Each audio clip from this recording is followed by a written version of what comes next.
Welcome back to the Crimson Diamond. I'll link part 1 above. I forgot how smashing this song is. It's just amazing. We are playing as Nancy Maple. We went to a lodge looking for diamonds and we found murder. Let's continue. Okay, so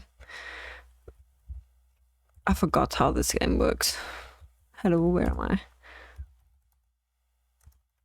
You have to type things in. This is the lodge's root cellar. It's a few degrees cooler than the rest of the house, making it ideal for storing a wide variety of supplies with which is provision the lodge.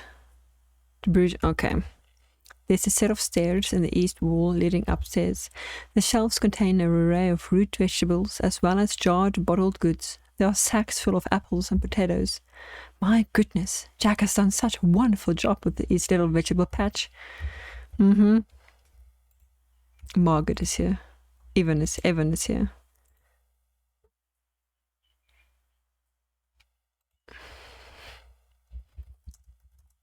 Talk to Evan. I'm sorry, Mr. Riches. Thanks, Nancy. Look at body. Margaret's body has been temporarily laid to rest on a long wooden table. Oh, Margaret. What's my... I forgot everything. Notebook. Okay. Examine Margaret's body. Examine body. You want to have a look? I'm going to go have a drink. Right into it. Old man. I've got my suspicions. Kimmy, who is here for the birds, seems suspicious because she didn't want anything to do with the fingerprints. Nessa, I don't know, the sister, Mr. Richard's sister, gave Margaret water the day she died, a few hours earlier, so I don't know. Okay, type exit or click the exit button to stop your examination. Okay, despite Margaret's panicked final moment, she now appears peaceful. She also stole from Tessa. Okay, what do I want me to do? Look at face. Margaret's face has been peaceful expression. Her eyes have been closed. Her lips are slightly parted. Check fingers. Check head.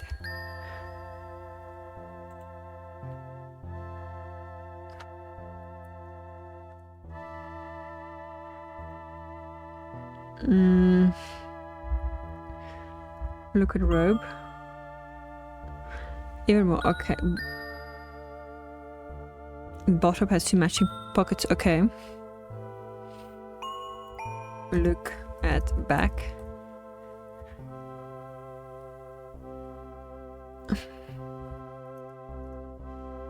What do you want me to do?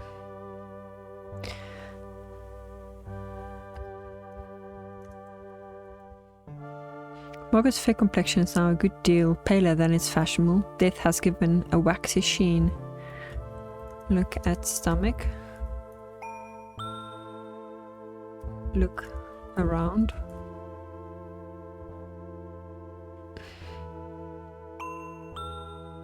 Examine. Examine body.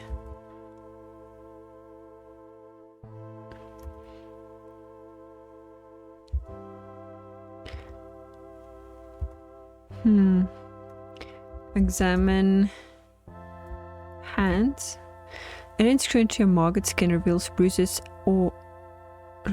no bruises or abrasions, but you do find some rough, scaly areas on her hands and feet, darkened areas and red patches lesions on her lower legs. I wonder if these problems have something to do with her aches and pains. Found lesions on Margaret's body.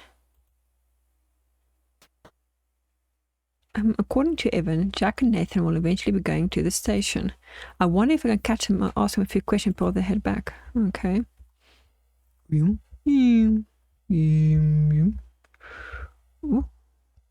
Excuse me, who the hell is this? Can you see that? Who's this?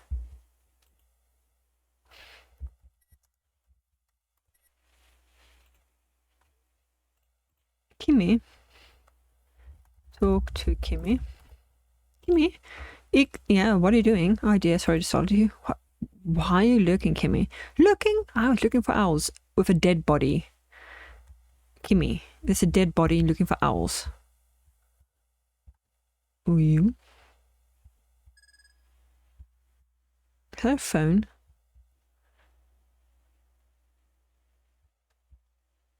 I don't know what I'm doing. I'm looking for something.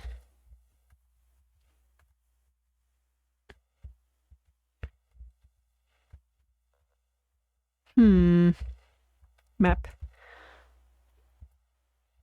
I forgot. Map. No. Birds.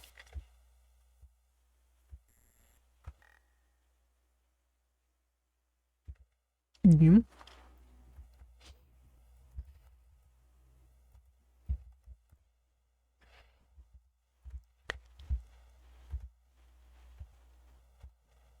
Why can't I enter? Open door.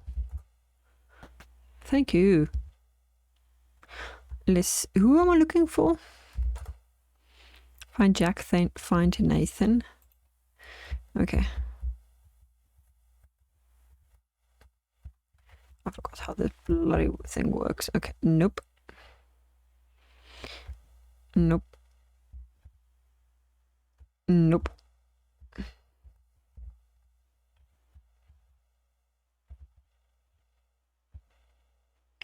Okay, we're meticulously looking through everything. Let's go through the kitchen. Nothing. Okay, listen with glass. With the help of a drinking glass, you can hear the conversation behind the study door.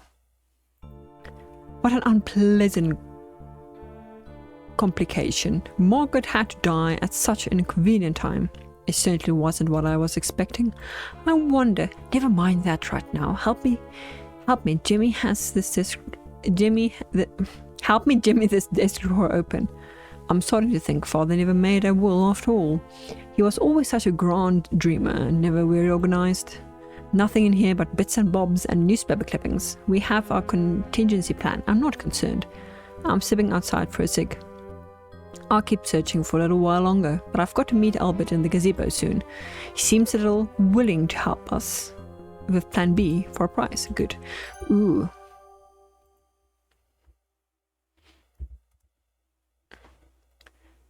Nessa wasn't expecting Margaret's death. She can't find her father's will. Okay, so Nessa.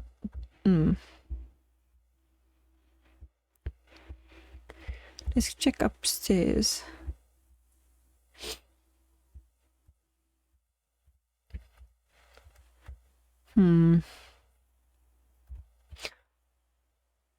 Must have gotten to lock my door. I'm busy, miss. Run along. Talk to man. Miss Maple, I'm hard at work, quite peace and okay. Okay, my bad, man. You know, you just had a murder.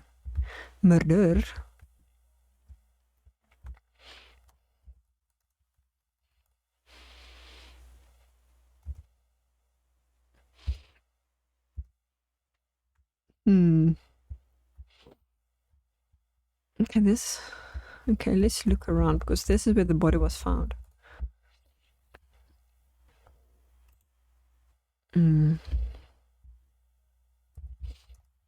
She must have been murdered somewhere.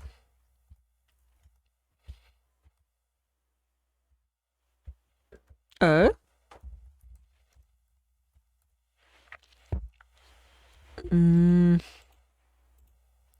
Evan. Talk to Evan. I just want to be alone right now. Okay, so he is very sad. Okay, so he's not there. Okay. So let's check outside. Let's go through the kitchen. No. Can I? Open door. Okay, so they have to be somewhere outside. Ooh. That's beautiful. Okay, thank you. I'm wondering... Ooh, oops, I look like I stumbled onto a conversation. Maybe if I'd approach from a different direction. We'll talk later, we aren't alone anymore. Okay, what are you guys up to? Just getting some fresh air, really. Well, I found some interesting samples of the riverbank this afternoon. Actually, I used a trowel to dig. Of course.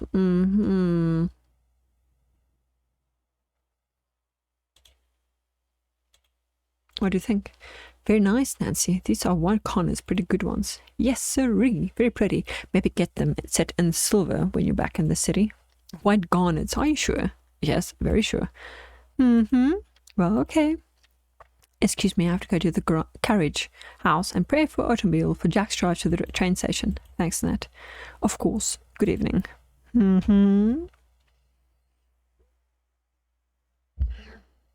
Nice night for a walk, isn't it? Sure is, Jack. Darn it, I miss talking to Nathan. I ought to find him, question him before he leaves. You? Excuse me. Yes, you too, bye. Okay, bye.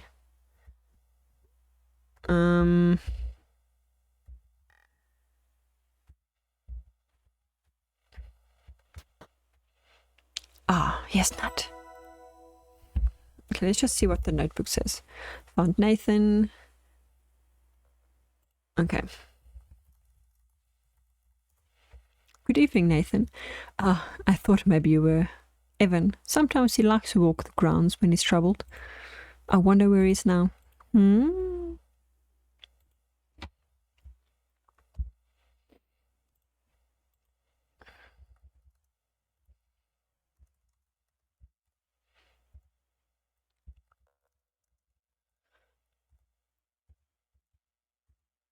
Okay, what I wanted to ask him about.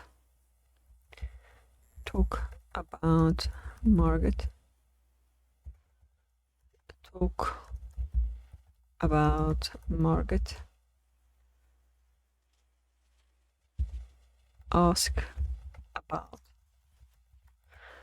Margaret's death is shocking. She was a kind woman. It's a sad set of affairs. I've known Evan a long time. I've never seen him like this. He needs to grieve. Jack's driving to the train station to send a telegram about Margaret. This is ranger business. Ask about white garnets. Ask about land. This land was ours once and shall be again.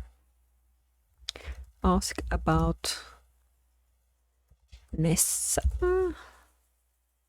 I think I saw her walking around just north up here. She has no love for Margaret, but even still, she's being pretty insensitive. Evan is her brother after all, and he's just suffered a terrible loss. Ask about Diamond. I have my doubts that it was truly found on this land, even if it was. Who's to say this is enough to...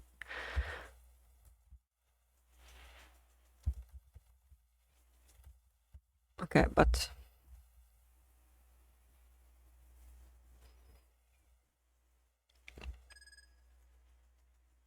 I'm trying about...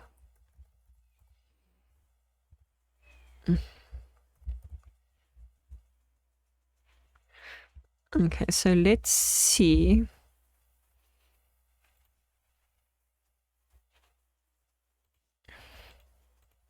Let's review. I wonder if Margaret was poisoned. How could it happen? Something she ate, drank? Yes.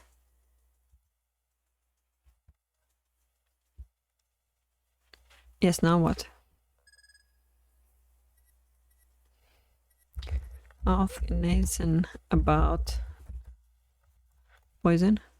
Arsenic. Do you have a rat problem? Jack might have some. Ooh.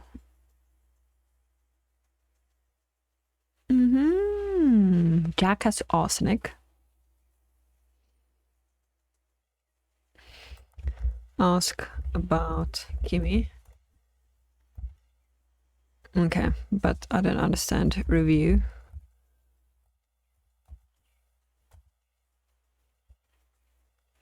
Ask about bridge. The bridge was built for trains, passengers, timber, and minerals. Although now the Crimson has declined, there isn't much reason for the train to stop here.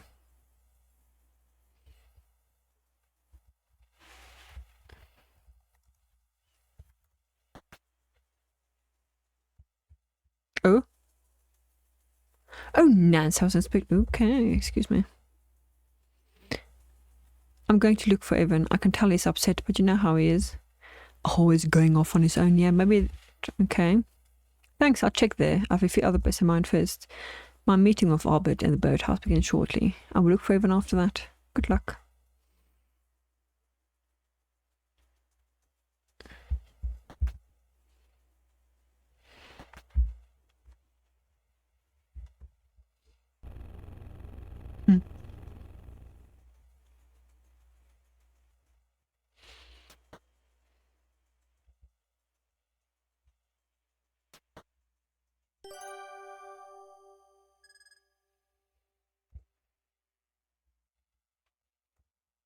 Find Evan.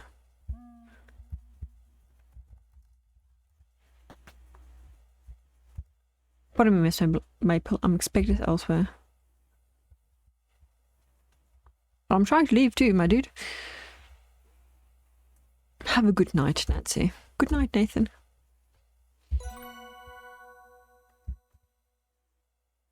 Okay. Evan was...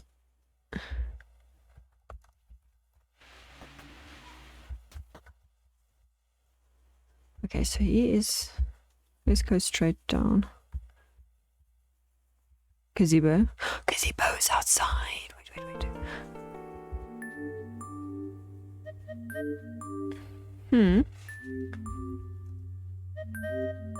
The dining room was impressive.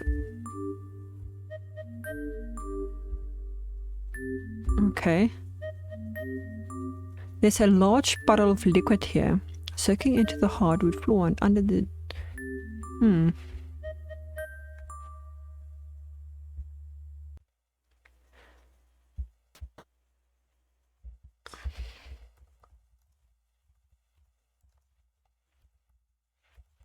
Open door. Look at puddle. Look at puddle.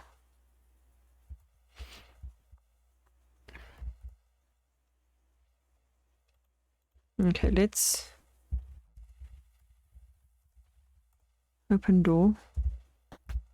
Yeah, well, thank you. Okay.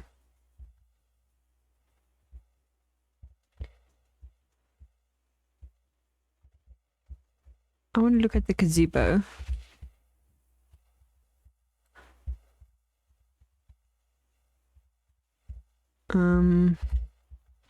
Why am I stuck?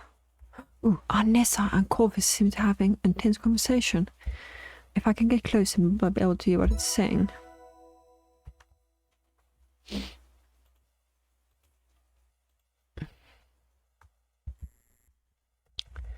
Listen to conversation. Listen using glass. Listen with glass. Okay. You conceal yourself behind an ideally situated apple tree. I won't be needing this anymore. Nessa takes a silver flask from her pocket and puts it onto the grass.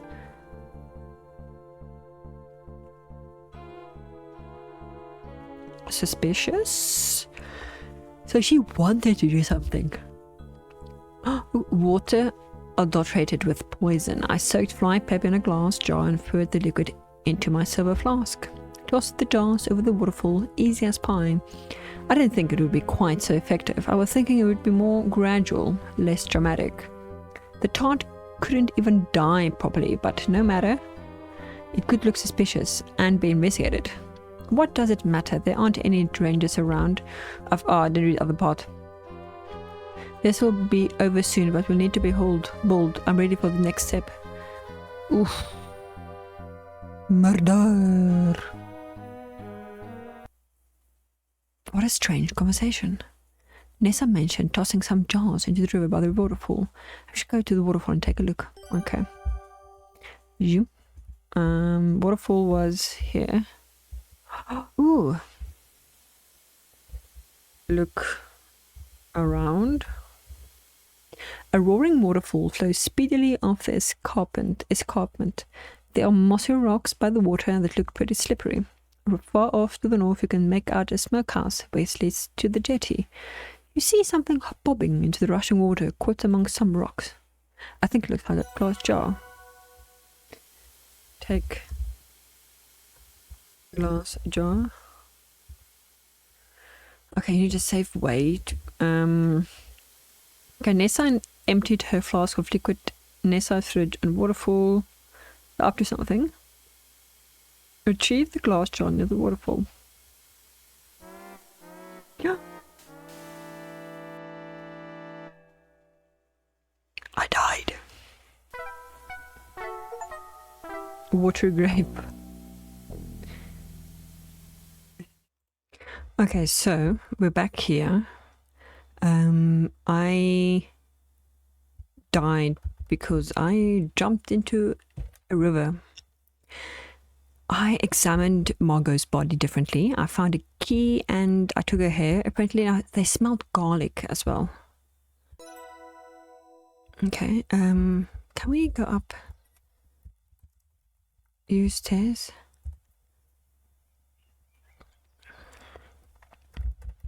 Climb stairs.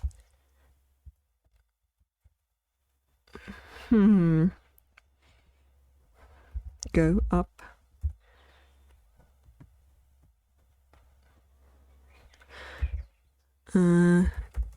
Climb. Okay. I'm trying to see if I can sneak.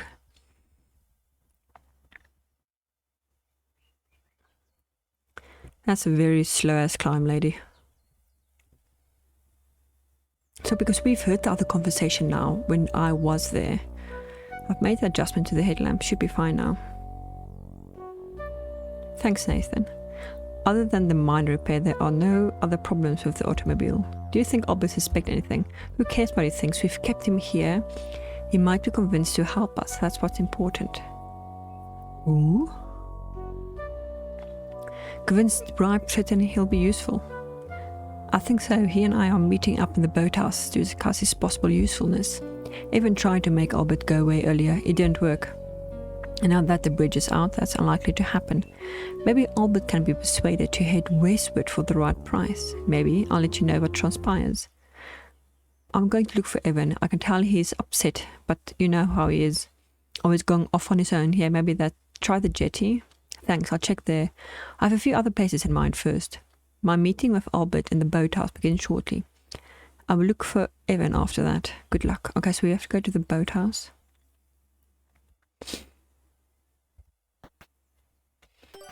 Okay, let's look at the journal notebook. Okay, so we examined Margot's body. Her hair was thin and falling out. Margot's mouth smells of garlic. Examined Margot's body. Obtain silver key. Find what the silver key opens. Find Evan. Okay. Climb ladder. Do we speak to him now?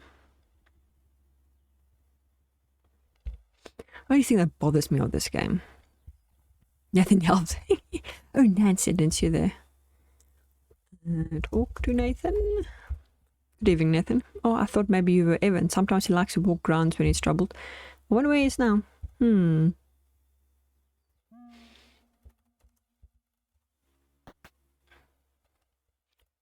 Okay, pardon me, Miss Maple. I'm expected elsewhere. Okay, yeah, bye. Me too.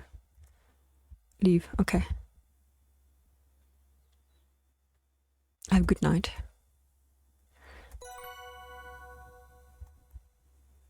Notebook. Okay, where is it going? You talk to Nathan. Okay, let's go to the boathouse. Can we go to the boathouse? Also need to find something that I can use. Oh, yeah. Yes. Oh. Eh? Why is she looking around? Oh, yeah. Okay, I need to follow them. Okay.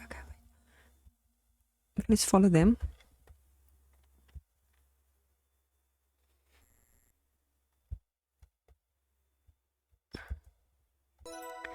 Okay.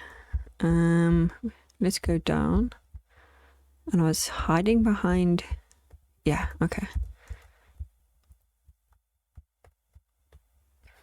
Okay, perfect. So this activates...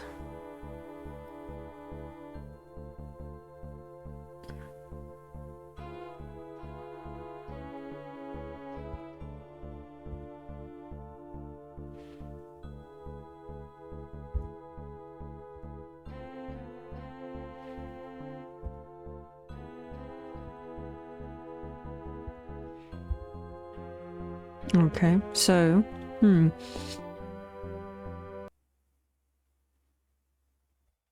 What is a strange conversation? Let's see if we can find Evan. See in here. Is there anything? Look around.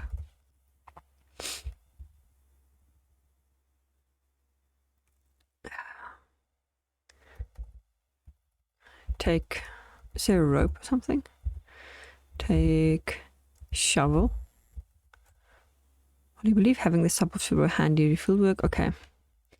Nothing in here that I can use then. Can I just leave? Thank you. Okay. Why am I stuck?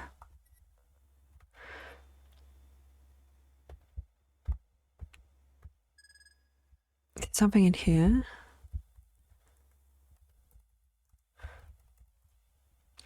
An array of smoked meat and fish are hanging to dry and cure. A worker built with... Look at pot. I need like a rope or something. Okay, I'm going to make the same mistake. Oh, there he is. Evan doesn't acknowledge our presence. He looks lost in thought or maybe highly inebriated, possibly both. Okay, so we found Evan, poor man. So Margaret's mouth smelled like garlic.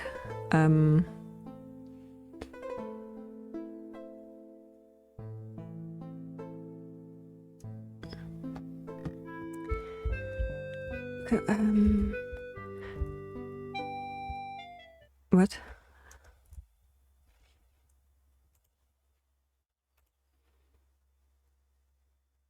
Okay, we've all of this. I'm just catching up. Okay, go to the dining room and really found Evan. Let me just inventory. What do I have on me? It's Margot's hair. Silver key. Oh, I do have a rope on me. Oh, wait. I do have. Why didn't I take the rope? This is what happens when you play two parts separately from each other. Okay. Ooh, no, okay. Use rope. Tie rope to tree.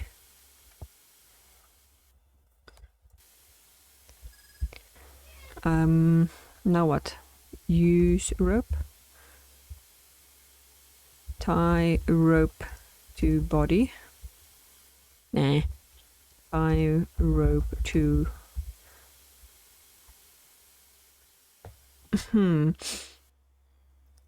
Can we throw the rope? Throw rope? I can't do that. What do you want me to do? Tie rope to waist. Yes. Okay. Go to river. Can't I just walk here? Grab jar. Ish.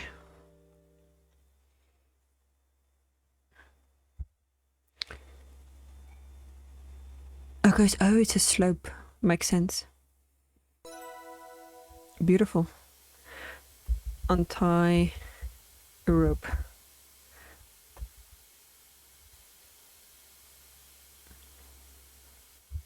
Okay, so now we have, let's just take a look at our inventory. Where is it? My cat just fell off the... Okay, my cat just did a somersault off the table on his bed. Okay, wait, what is it? What is that? The jar you retrieved from the raging river inside a damp strip of fly paper. Eh? Fly paper? Why would they? Wait. Close inspection reveals a white powder residue at the bottom of the jar. A strip of damp fly.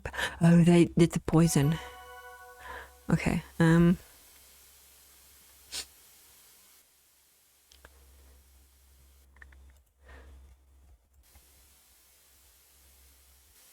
What else can I examine?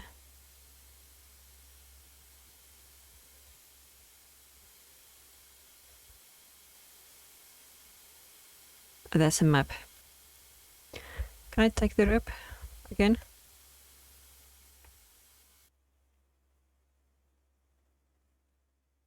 Oh, okay. Let's just take a look at the notebook. Okay, so I found Evan. I have to go to the dining room when ready. Retrieve glass jar. Look at the jar. Okay.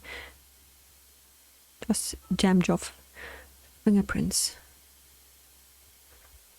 Dust. Jam jar.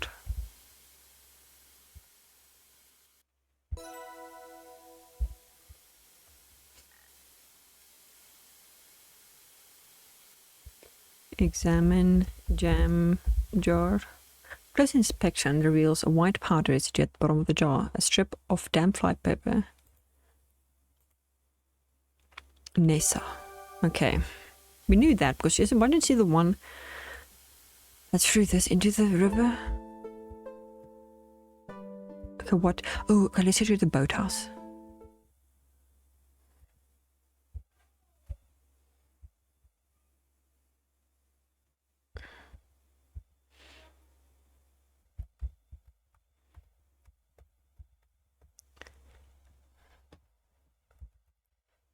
So, look around. Look at chests.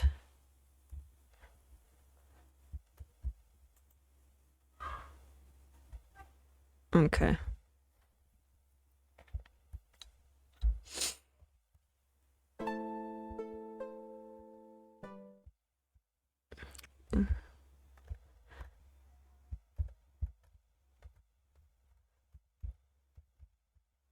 Ooh. I feel like I'm missing something in here. An array of smoked meat and fish. Big bag of salt barrel and a large pot. So I looked at the pot. Look at barrel. Okay, look at salt.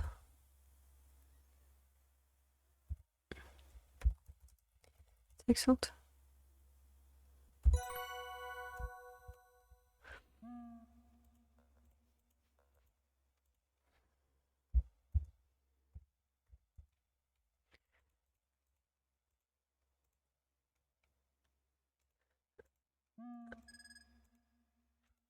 Rock salt very remarkable.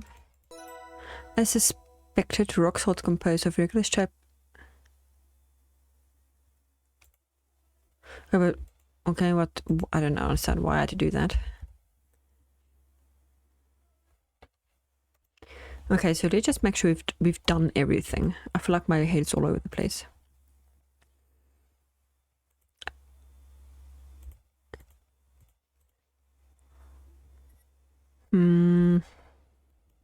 Okay, let's go to dinner, I suppose.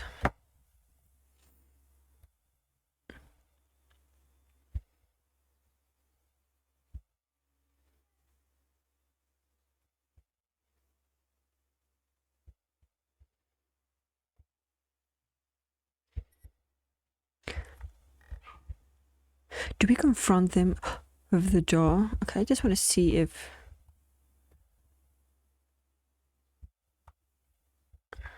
Let's go to the birds. Nothing here. Okay, let's go look around the house. Let's go talk to Nessa about the jar.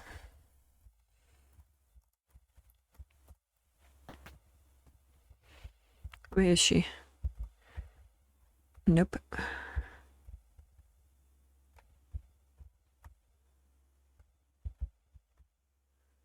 I think she is upstairs.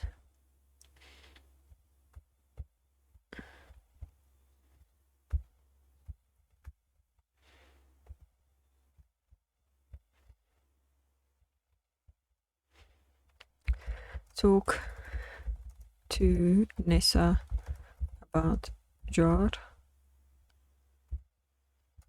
Ask about jar. Nessa, I found your fingerprints on this jam jar. So what? I found this in the river. There's a damp strip of flypaper in the jar. And if you examine the jar closely, there's a white powder residue inside. I'm sure there's a lab down in the city that could tell us what that is. I'm guessing it's a deadly poison. I've taken a sample of Margot's hair. Did you know that there are chemical tests to detect the presence of arsenic in biological samples? When she was alive, Margot spoke of bodily aches and pains and nausea, but those were recent occurrences. Probably around the time you and Corvus showed up to the lodge, I'm assuming. I examined Margot's body. I found indication that her body had been exposed for some time to arsenical compounds. I saw your empty flask in the apple orchard. You were concealing arsenic-infused water in your flask. I overheard your conversation with Corvus in the apple orchard. Pretty incriminating. I've deduced enough about Margot's fate to make a decent case to the authorities. I don't think it was her, though. I believe you murdered Margot and used some sort of poison. Nessa fixes you with his Tony say. You think so? We'll see. If I find more evidence, I can ask Nessa about the jam jar again, but I'm pretty pleased with my detective work. I'll bring this to the authorities. Tolerant about investigation.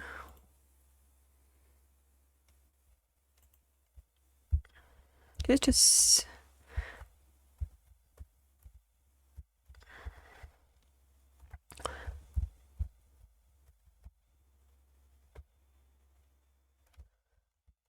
talk to Corvus. Talk to Corvus. Hello, Corvus. Miss Maple, please. Isn't it past your bedtime? I've a lot of work to do tonight. Still to do tonight. Please go away. Ask about jar. Ask about poison.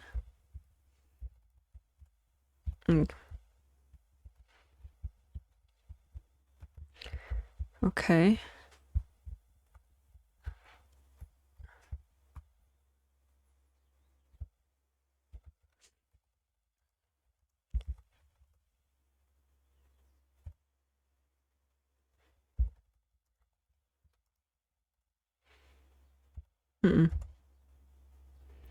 Look at water.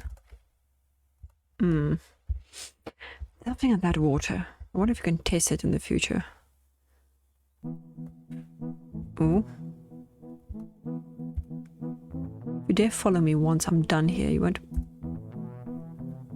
Oh, he was talking to Kimmy.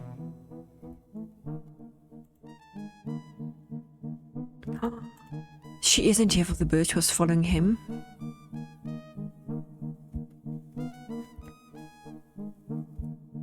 He seemed very upset about my map. I was just planning my next birding trip. Well, if this map upset him so much, I'll just get rid of it. No, no, no. No, no, no, no.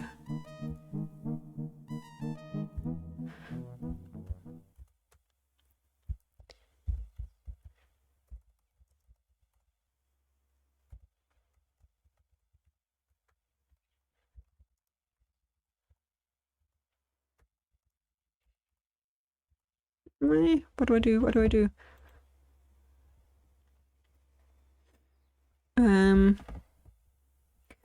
Use water.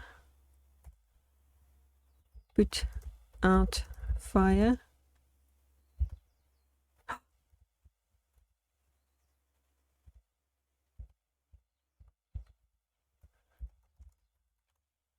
Time I get water. Eh?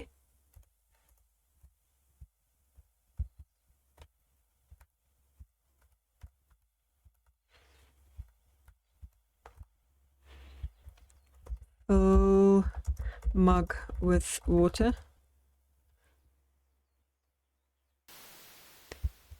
Come on, come on, come on, quickly.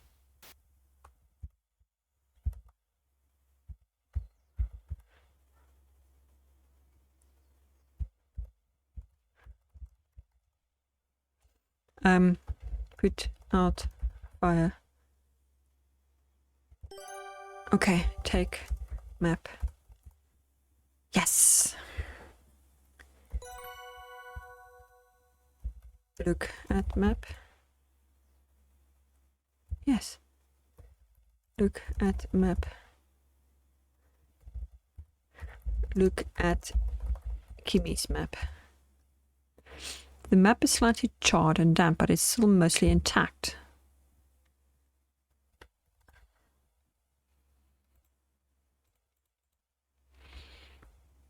The circle location on the map is called Solocks. Why would Albert be upset by a map with Solocks circled? That's a good question. Okay, Albert was upset about Kimmy's map with the so circled. Okay. Let's... gazebo. So we're at the gazebo, not... Okay, wait. Where's the gazebo? Use door. Open door.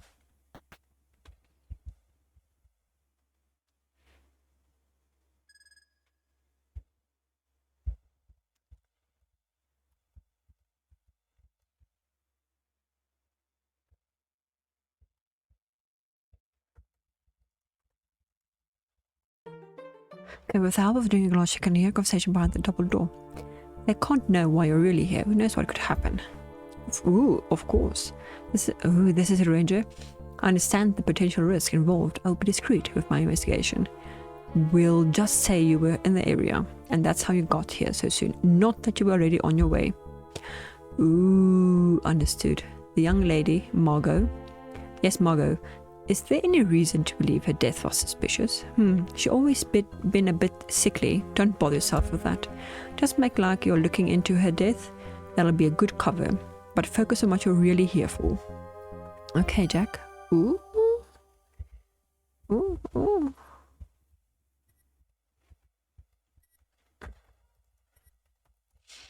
There's a huge gazebo here. Maybe it's a bandstand. Okay, so I think I missed it, but let's just check the notebook again. Okay, so the ranger isn't here to investigate Margot's death. He has another purpose.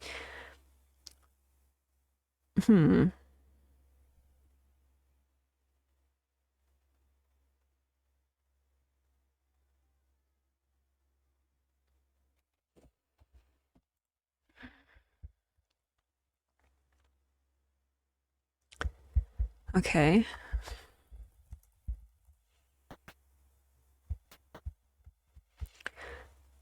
Before I end this chapter, I just want to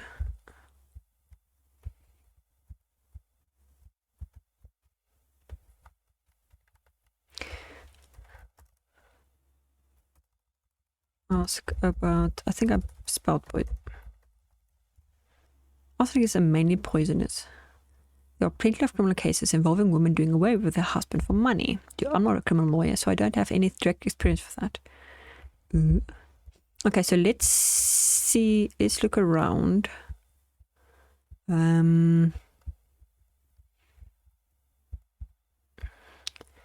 Open with key. Look around.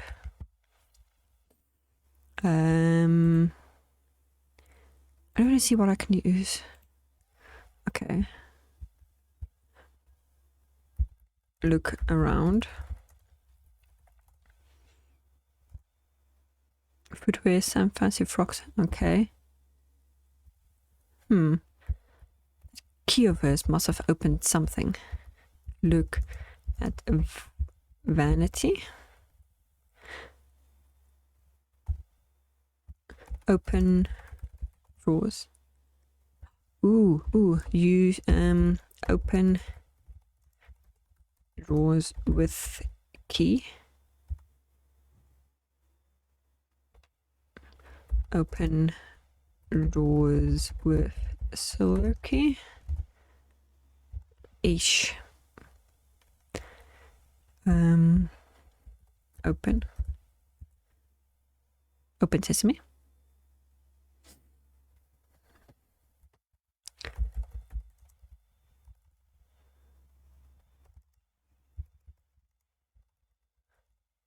Okay, what did...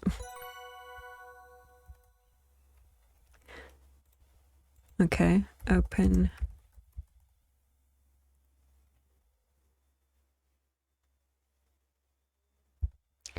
Look inside drawers. Most of the drawers are full of various cosmetic meant for various parts of the face and don't interest you. But one drawer holds something worth this close inspection. You see a slim wooden box with a hinged lid and a smooth leather handle. Type exit.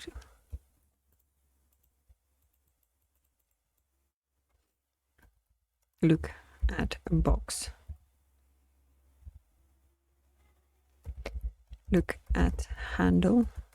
Examine box. Examine box. Open box. Ooh.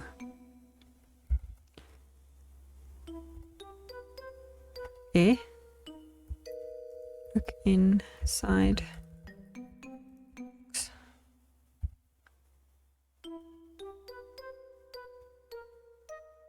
What am I looking at?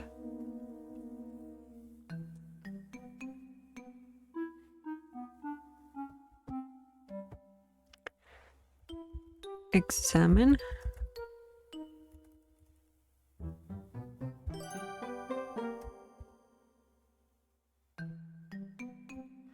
Dust. Metal box.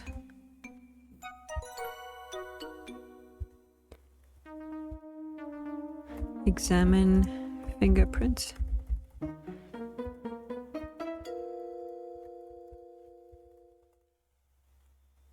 Aha, okay. One looks like Margaret and another looks like Jack's. Why Jack's fingerprints here? I should ask him about this. Okay, so we've got this. Examine the paper. Good, by the minute dots are comprised of newspaper photographs of a round cut diamond. The natural diamond described in the article, but an octahedron, not a faceted specimen. What interesting. Okay. Is that a bottle?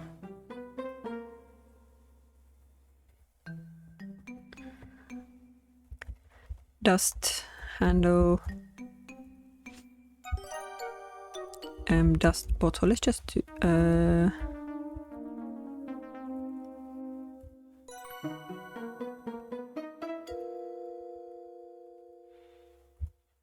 take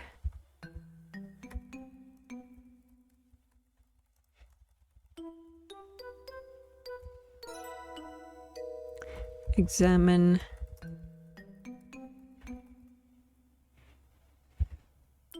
okay. So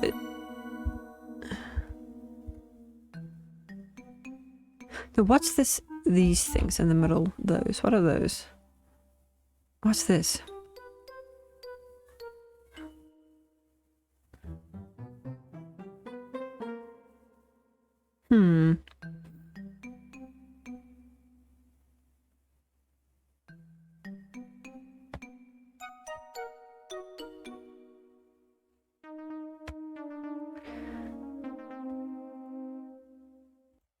Okay.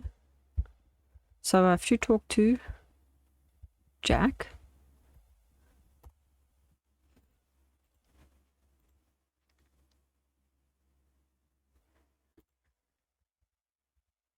Okay.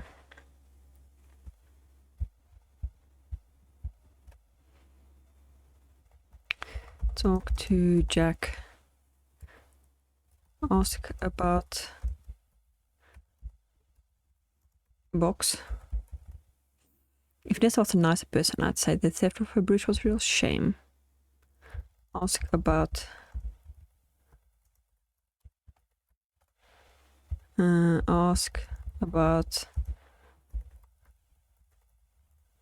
Aish.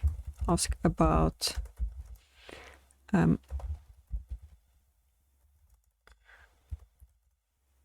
Sjöbensmedbollen. Okay.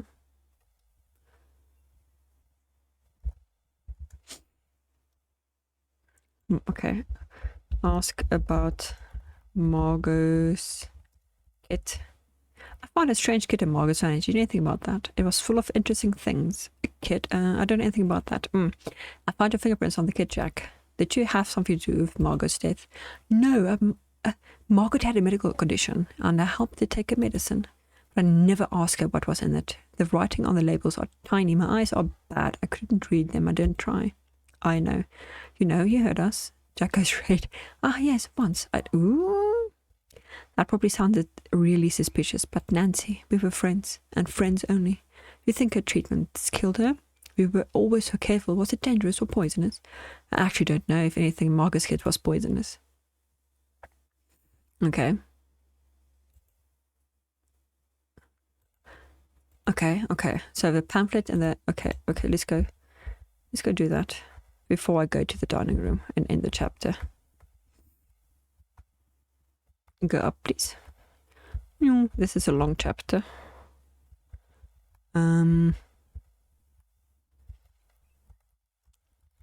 Look at kit. Look inside.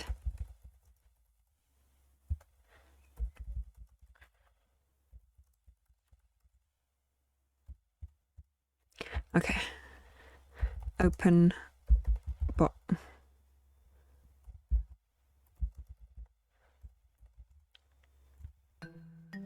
Look at... Oh my goodness.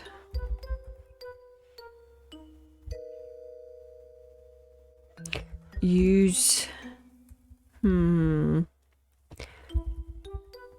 Look at...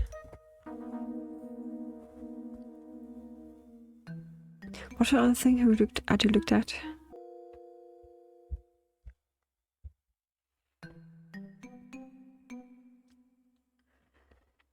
Okay.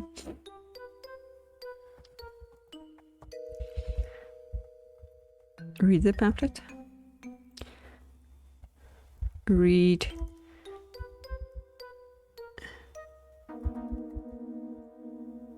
The cover of the pamphlet reads Elric's magic bullet.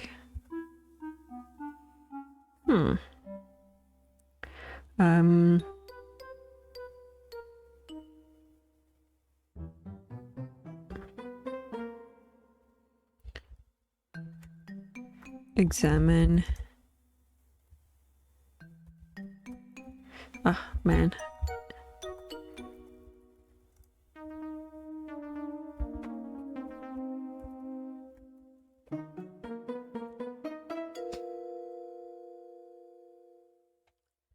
Look at label. Tiny print. Can I read it?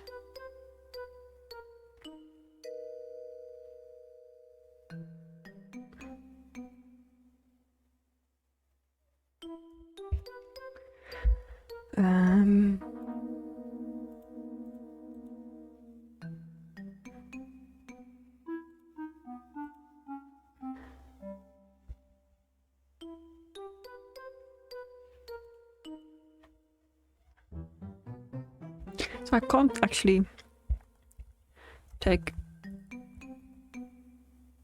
sample.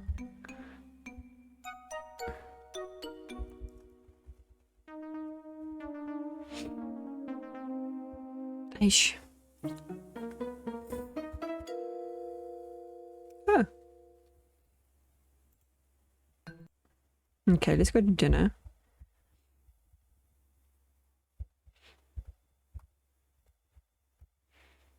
We can so we have to examine what was in that thing. Oh, Nancy, they are. We were about to start. Where's Miss Richards? Don't you worry, Miss. Miss Richards needs your time to be alone with his thoughts. He'll probably be here in a bit. Where's Never you mind, Nancy. This here's Ranger Murdoch. He was out on patrol by the train station, lucky for us.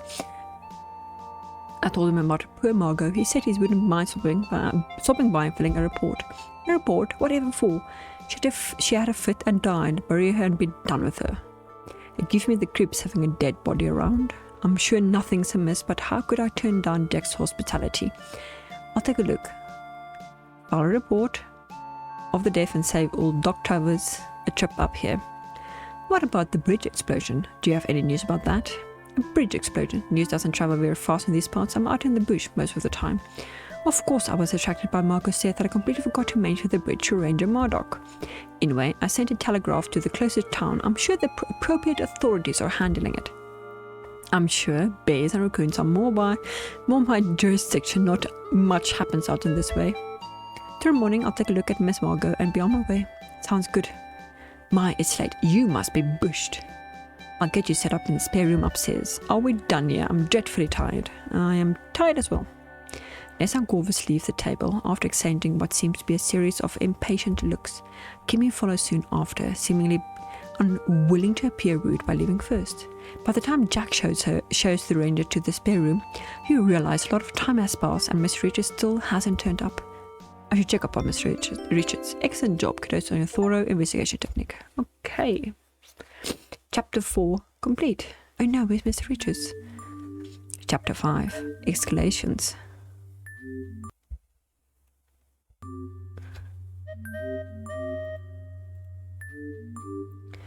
Okay. Something happened here. Game has auto-saved. Okay, so investigate jetty for clues. Review. Okay, I should take a closer look and try to find some of his footwear too. It would be helpful to learn Mr. Richards' shoe size. I did see Mr. Richards on the jetty. I wonder if... Okay. Okay. Yeah, okay. I'm not going to make that mistake. Examine a jetty. While there are some splashes of liquid on the jetty, they don't appear to be water from the river. Yikes, look at all of this broken glass. I can also see some scuffs and a wet shoe print. Examine liquid. Liquid here has yet to be absorbed into the dock. Even in the moonlight you can see that it's a golden yellow and that is whiskey. What a waste. The liquid on the yeti is definitely alcohol and not river water. Okay, Mr. Richards was here not that long ago. If he drunkenly fall into the river, I'd expect to see watermarks on the jetty where his impact caused splashes. Besides the spilled alcohol, the jetty is dry. So Mr. Richards didn't fall from the river into the jetty.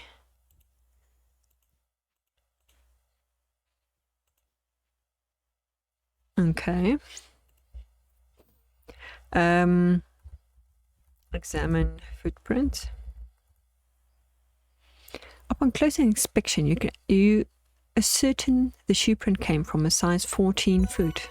Okay, so we've got that. First of all, I need to determine whether Mr. Richards himself made any of the shoe prints I found. Did Jack encounter Mr. Richards during this incident? I should find him and ask him about his shoe size. Who knows what size Nessa's feet are? Under that long skirt, I'll need to investigate. Where have I seen Clemmy walk around outside? Should she have left some shoe prints on the moist ground? What could be an unobstructive way to learn Corvus's shoe size? I wonder if he's left any shoe prints anywhere. Albert could be mixed up in all of this, but I'll need to find out his shoe size before I can say for certain one way or another. Nathan could have made those shoe prints. I simply can't rule him out. Could have. Have I seen Nathan walking in an area where he could have left a shoe print? I think so, and not too long ago. Tap size check to review his shoe size. You'll need to still. Okay.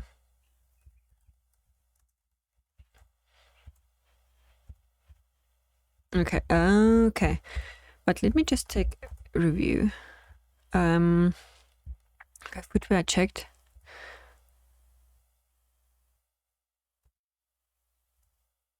And shoe size. Okay, examine. Fingerprint.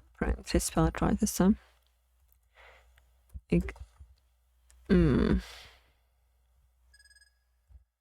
Examine marks. Ooh, okay, the direction of the scuff marks appear to lead away from the Yeti and into the woods to the north. And these scuff marks were made by rubber-soled shoes. I don't know exactly whose shoe made these scuff marks. I need to look into that. Mr. Reaches could have made the scuff marks, but I'll need to find out what kind of shoes he wears. Ooh, I better be careful and not stray too close with it. Okay. Let's go investigate here.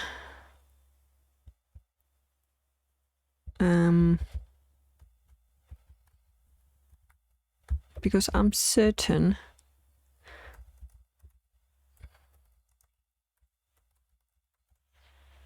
okay, maybe she was around here somewhere.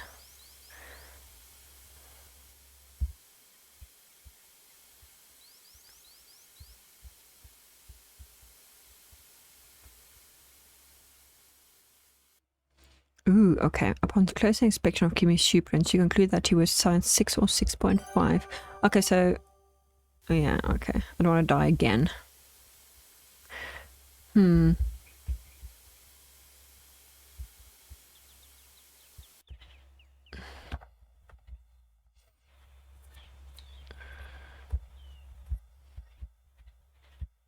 Ooh, okay, this is where you leave. I thought this... Okay.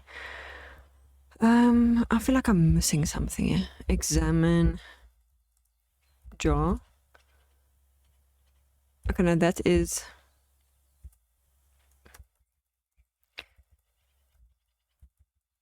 look around. Scuff marks and shoe print on the jetty. Okay, you can see puddles of liquid. We've drink an overturned drinking glass and what looks like a crystal dick. Okay. Just gonna take a photo of this.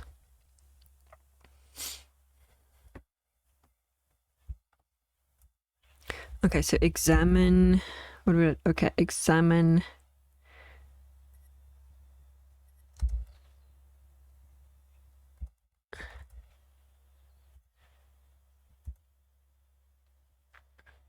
You think you can see an oily mark on the outside of the biscuit glass? Dust glass.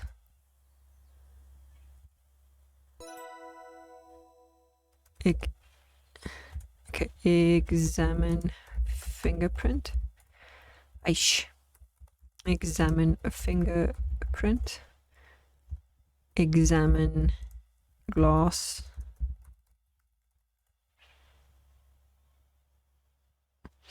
Upon closer examination of the fingerprint you obtained from the overturned drinking glass, you conclude that this is Evan's fingerprint. That makes sense. I did see Mr. Regis drinking out of this glass earlier. Let's just check.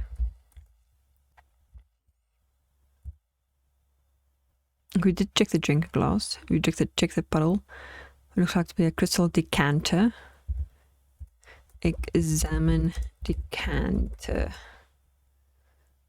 You appear the shattered remains of what is clearly the crystal decanter from the dining room. I last saw this in Miss Reach's hands, and he was seated right here on the Yeti.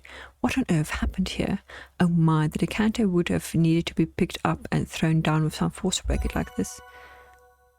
The heavy crystal decanter has been broken into dozens. Okay.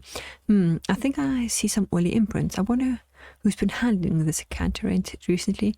Besides Mr. Richards, that is because I doubt he would have broken the decanter intentionally. Dust. Decanter. No. Examine decanter. Fingerprints.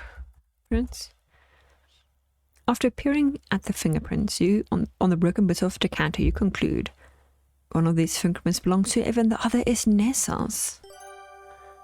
Is there any evidence of Mitridge's movement on the jetty? Okay, so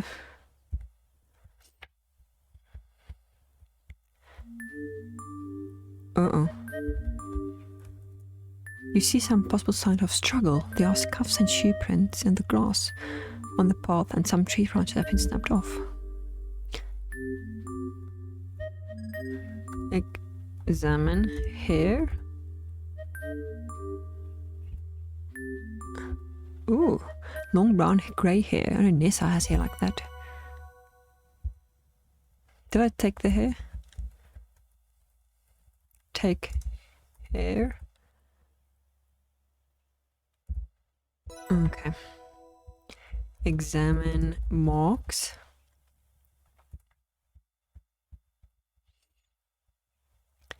Examine marks. Upon closer examination of the scuffs on the southern path, you conclude that someone was dragged from the tent into this area, and it was a bit of a struggle by the looks of it. The scuff marks on the jetty are clearer and made of wooden jetty. If I can identify those ones, I would have...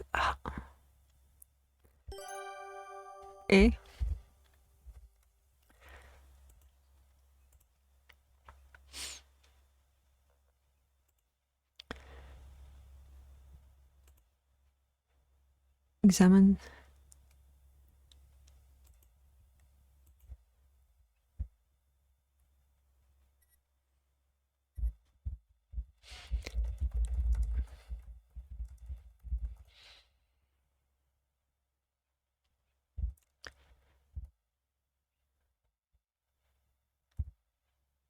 I already did this, so why do I have to do it again?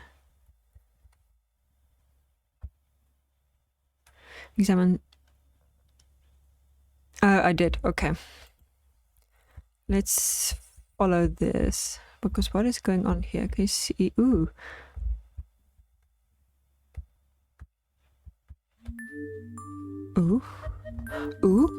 Sounds of a struggle continue in the area around the smokehouse. The scuff marks and shoe prints continue along the path into the smokehouse.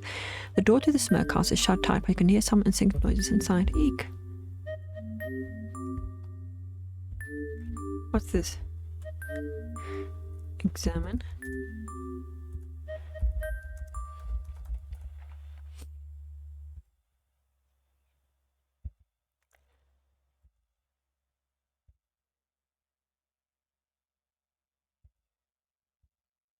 Examine button.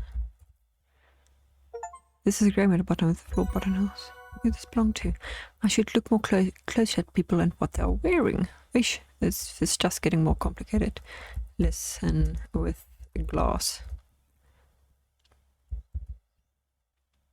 Open door.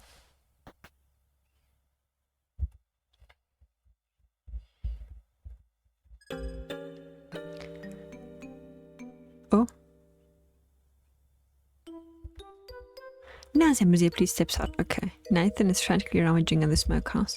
Nathan, where's Mr. Richards? What happened? I don't know. That's what I'm trying to find out. If you don't have any helpful information, please leave me to figure this out. Oh, of course. On one hand, I'm relieved that I didn't stumble onto anything ghastly. But on the other hand, where is Mr. Richards and what happened to him? I'll need to come to some conclusion and present them to Nathan. Maybe then he'll let me into the smokehouse and I can continue my investigation. I did. Did I take this? Take button. Okay. Around the smokehouse.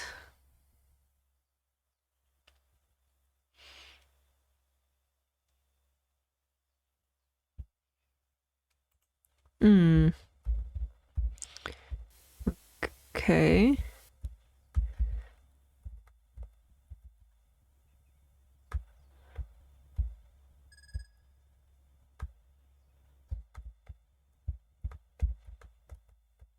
Oh, go inside, please.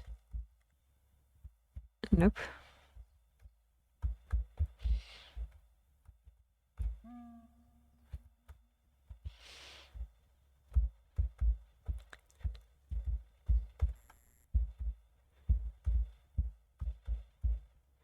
Where can they be? What? I don't know.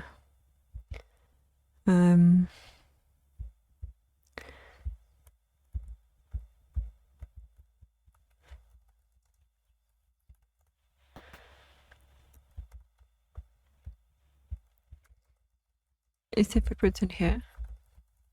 Aish. Examine foot.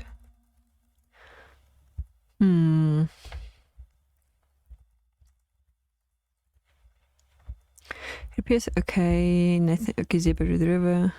Okay, let's go to the gazebo.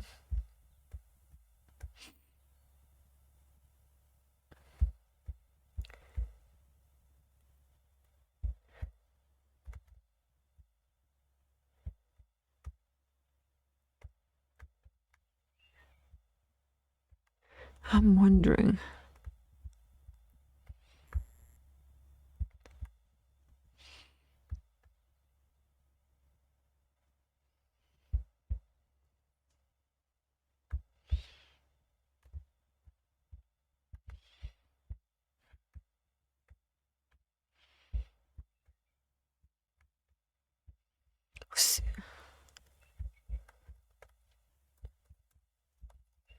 Examine liquid, because this is a church. Okay.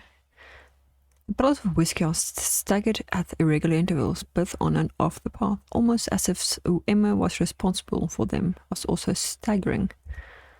This doesn't bode well.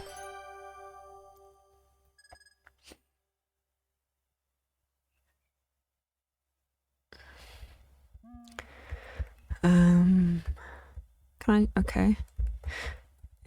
Examine marks. Leads into the smokehouse. Okay.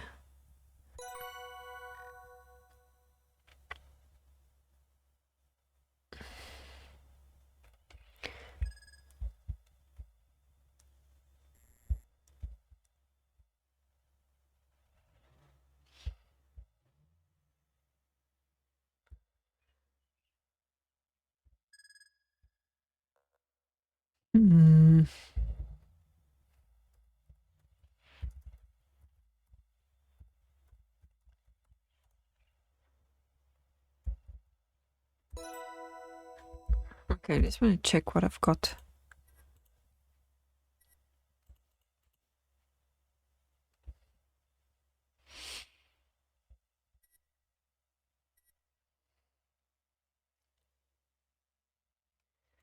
Okay, so let's see if I can find some footprints. Let's go to every screen, examine footprints.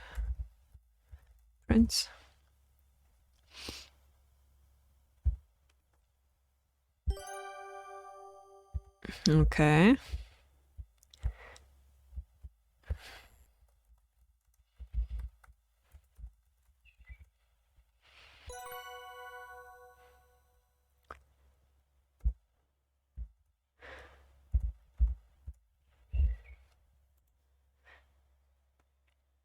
Okay, so we've got, let's follow these.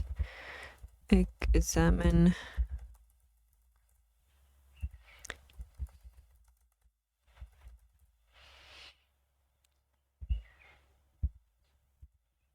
Okay. Then it goes around. Oh, wait. Examine footprints. They were standing here, weren't they?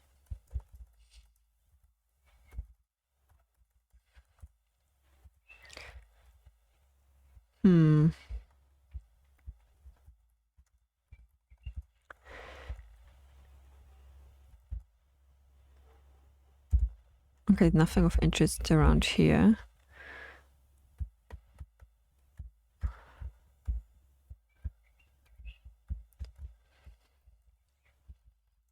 Examine liquid.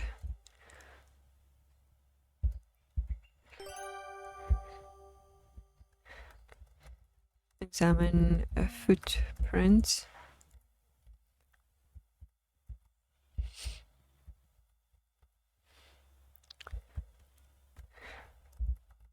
Look around. Okay. Wait, where was that examine footprints? Here we go.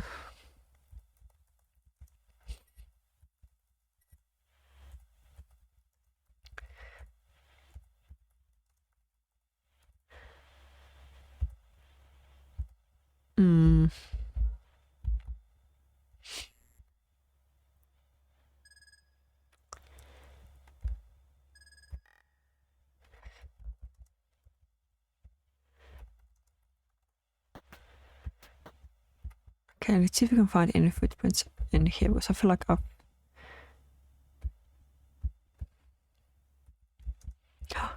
Ooh. Can we use the shoes? Examine boots. Examine woman boots. Can you just make out the tender M?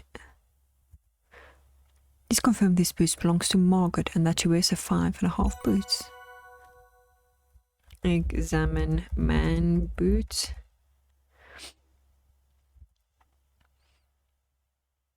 Written this number. Okay, 12.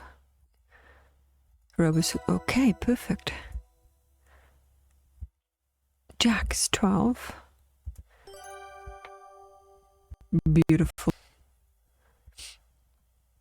Every day we walked away from the jetty. The scuff marks I found there leading away from the jetty were made by Robert Sold shoes. These Robert Sold men's boots belong to Mr. Richards, and he's a practical man. I recall he was wearing a similar pair of brown boots the last time I saw him at the jetty. I think Evan was forcibly dragged away. Whose shoe prints all around the smokehouse, learning everyone's shoe size. Okay, so who... Foot... Size... Review...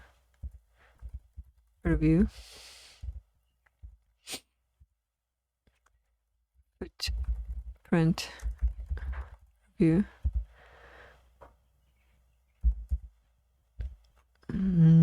Where was...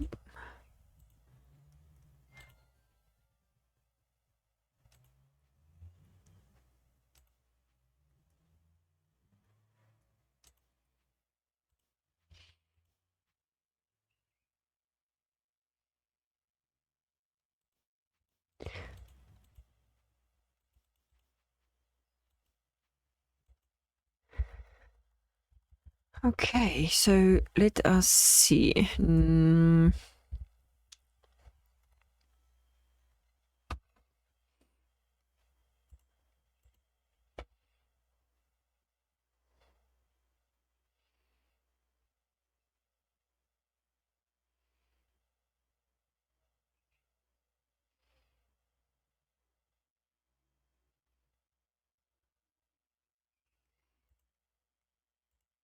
Do you know what? Maybe we can find Nathan's.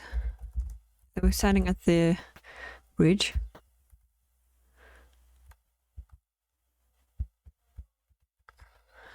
Examine.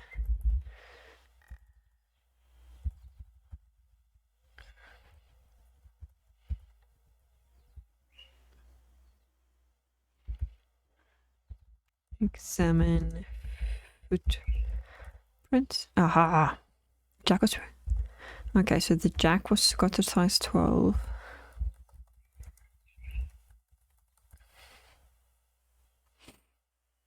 Fishing mate. Nathan. Okay, so he's got a 16. So it wasn't Nathan. Where can we find Albert? I was at the boulder, but I can't. Let's see.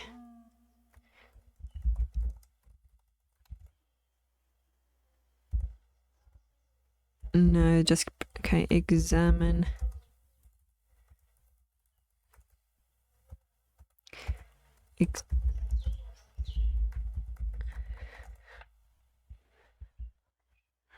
Oh, what is going on here? Look around.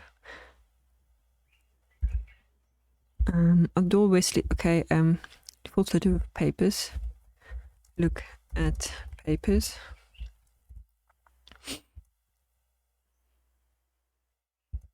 Ooh, look. Someone step on their papers. Examine footprints. Someone has stepped on the documents scattered over the lush carpet and has created a very clear imprint of their shoes. Huh. I already know Kimmer's shoe size, so this shoe print must belong to Nessa. These shoe prints definitely came from a woman's shoes. Judging from the heel, and none of the men have feet nearly this small. I'd say these shoe prints are a size 8. Okay. It's possible that she's involved in Mr. Richard's disappearance, but I need to verify that. Upon close inspection, you think you can barely discern a couple of oily spots on one of these papers. Dust papers.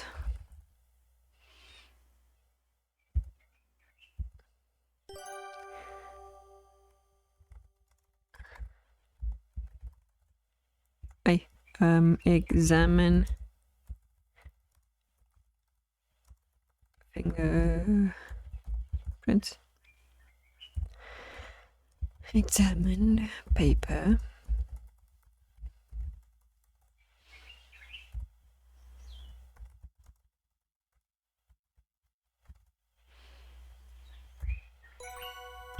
Examine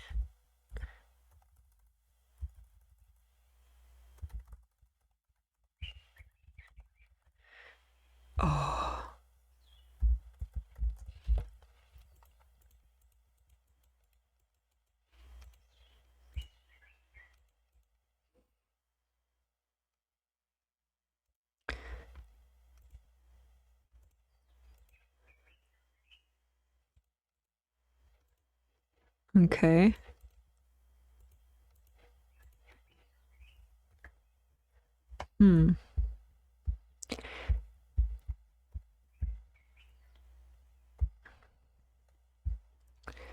If you meet Alberts and yeah, how can you find Alberts? No. Map. Okay, so we did the mudroom. We did the study. To find everyone else's, maybe.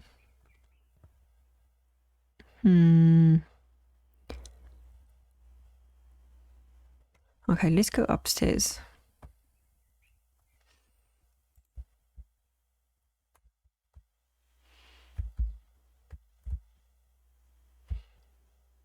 Okay, listen with glass. You can't use inter glass. Listen. Where's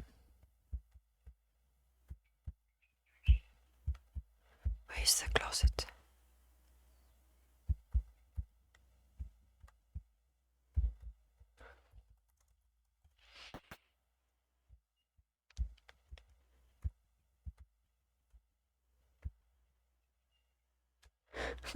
Okay. Okay.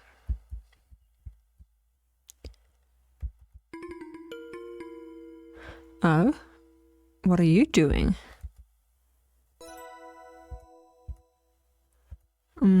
Ranger Murdoch, what are you doing in here? Oh, Miss Maple Lizard, you certainly gave me a start. Jack directed me to the bathroom. I didn't seem to find the right place. Listen, it's a hallway. It's not so hard to find. I'm used to being out in the wilderness, but a bucket doesn't seem that appropriate as a bathroom, huh? The bottom is across a hole from the spare room. Oh, I thought Jack said across from the stairs. My mistake. Excuse me. So he's after that. Who put someone? Albert put something in this, isn't it?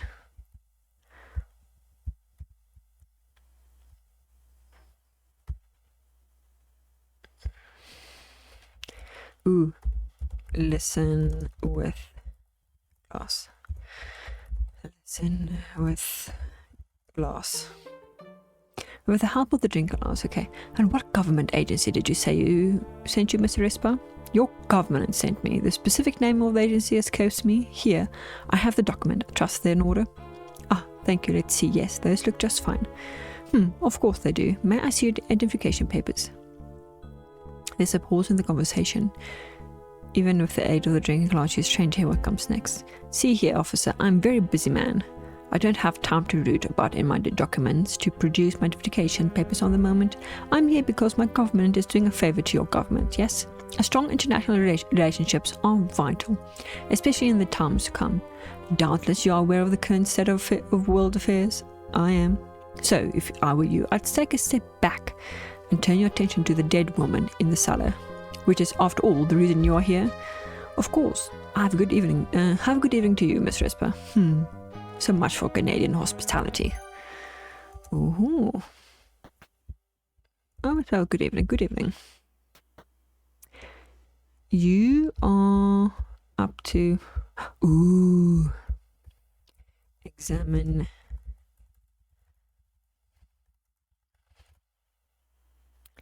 You peer into the shop. Oh, it's a 14. It's Corvus? This is Corvus' room. I see. No, his shoes. It was Corvus.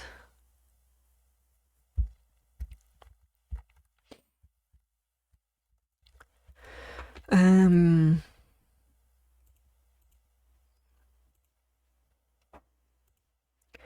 think I just need Albert's. Where can I find Albert's?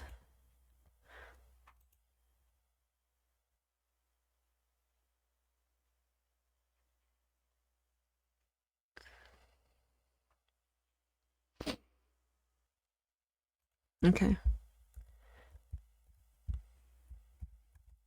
Ooh, okay, let's see. Open door. He's in here.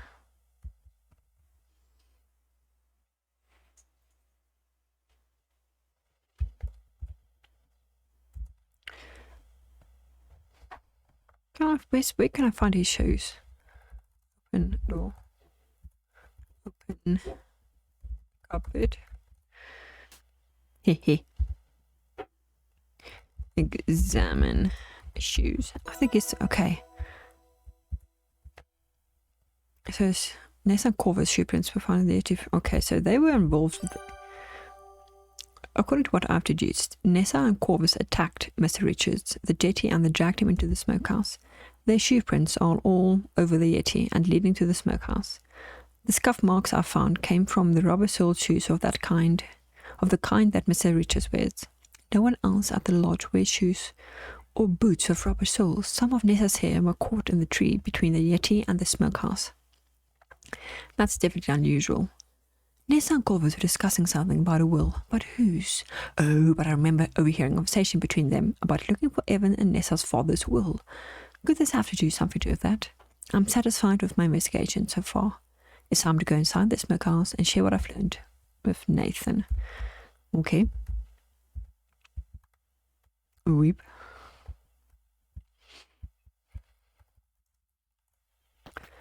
Goodbye. I'm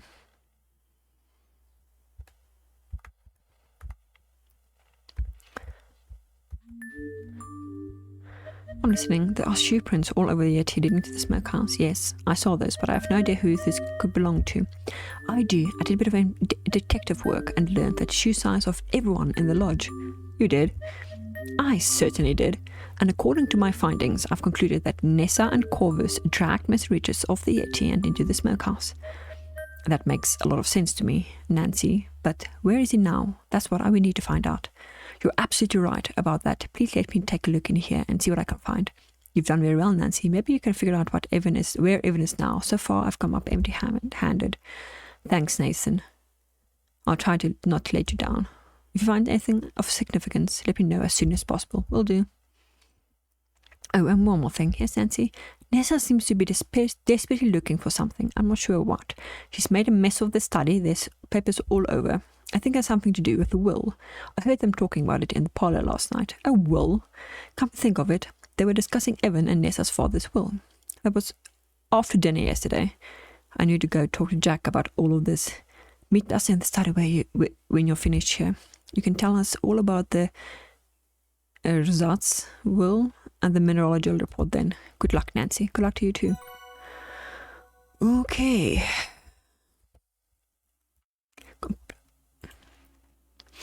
Good. Okay. Toolknith. Okay. Investigate. Look around. Smelker sisters red debris covered the table and floor. Examine debris.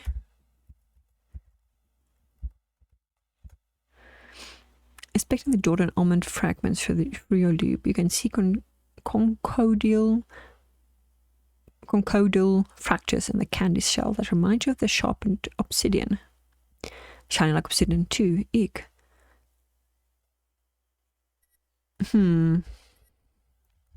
Examine table.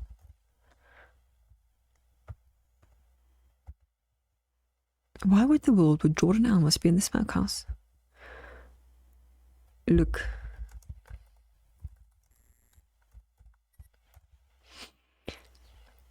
The rust stone walls of the smokehouse, much like the flower, have been blackened by smoke. You can just barely make out a symbol lay on the wall under the table. What could that be? Examine symbol.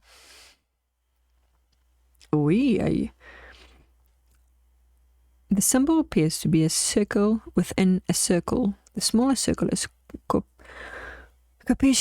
my word, I can't read today. Copiously filled in with red substance. I wonder what the symbol is painted with. Definitely not paint. Ooh.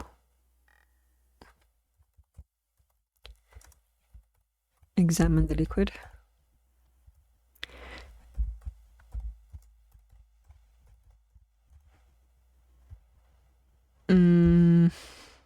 Isn't that blood then?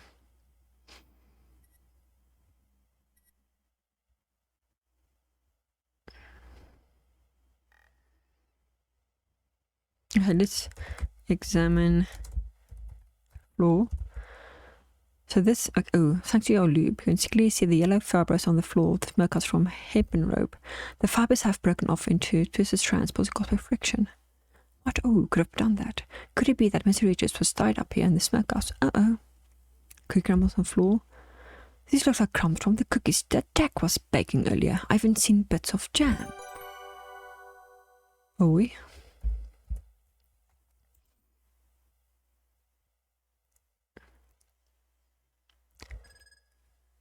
okay, let's just examine a symbol.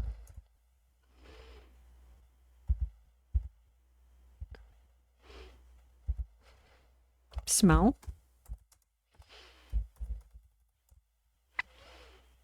Wondering if you're a getter to carefully smell the dripping sticky liquid red symbol on the wall. Oh, smells like raspberries. That's a relief. It's raspberry jam.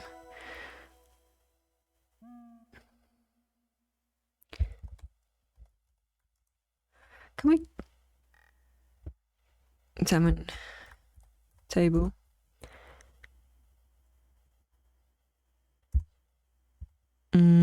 Dust. Fragments. Aha. Examine fragment. Fingerprints. Nessa's the one who crushed these Jordan almonds in the smokehouse. Did I miss a section where maybe Margot was allergic? Can I take almond? You remove some of the Jordan almond fragments from the table, taking great care not to pierce your skin on the jacket pieces. Okay. I think Wait, examine wall. Okay, so that is, okay. I think I figured it out. Nessa crossed the Jordan almonds on the table, but why? I have no idea. Are Jordan almonds particularly dangerous to anyone in the lodge? I should ask around. Judging from the frayed rope fibers, Mr. Regis could have been tied up in the smokehouse after he disappeared from the Yeti. I think Mr. Regis partially freed himself and painted a symbol with raspberry jam. He took care of to conceal the symbol on the table. It could indicate where I was taken next. The symbol looks like the thumbprint cookies that I saw Jack baking, and the middles were full with raspberry jam. I remember Jack saying that Mr. Richards likes to stash the cookies in his pockets, and I did find cookie crumbs on the floor in the smokehouse. The symbol on the wall of the smokehouse clearly made out of Jack's thumbprint cookies. There are cookie crumbs all over the floor, and the jam is definitely Jack's raspberry jam. Maybe Jack or someone else would know what the symbol means. I should ask around. Okay, listen, Nathan did not do a very clear investigation. If he was in the he was here and he did not even look under the table.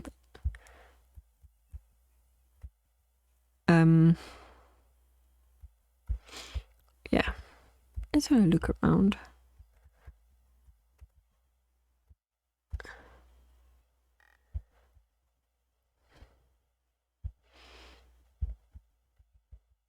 Okay, let's go inside. Let's go meet them.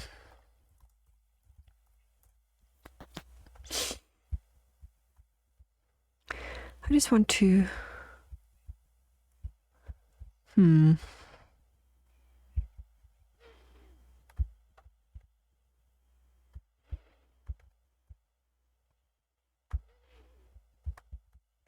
Is he still in here? Ooh, he left. Where are they?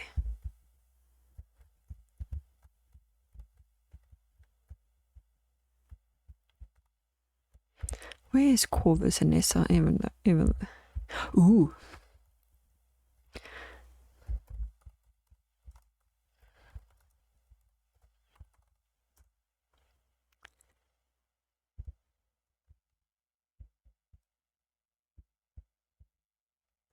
Oops.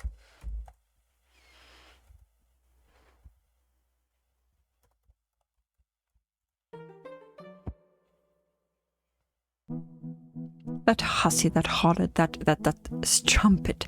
Where could she have hidden my brooch? I've looked everywhere. Nessa, we can't be hanging around much longer. I've finished writing the new will. You've got an Albert's report. We're finished here. I know that, but I don't need reminding. Once we've finished sitting, we'll be back. Get back to Evan. Make him sign. Shh, who knows who's listening? The walls have ears. Yes. Corvus wrote a new will. I should see about that. I bet he's got it stored in that satchel of his. Ooh. Okay.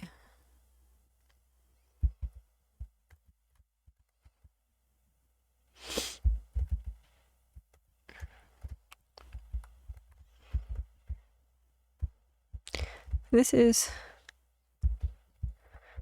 Okay. Examine...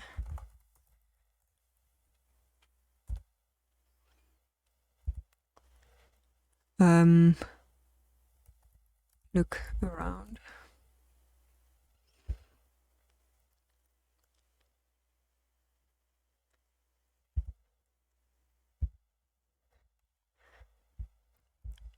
Look inside drawers.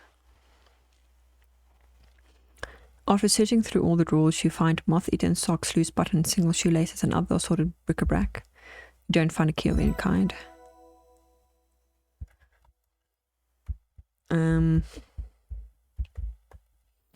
Look.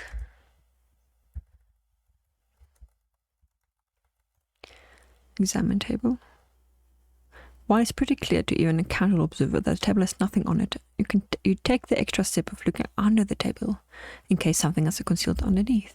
You can neither see or feel anything stuck to the underside of the table. The table is solidly constructed with no hollow sounding areas that might suggest hidden compartments.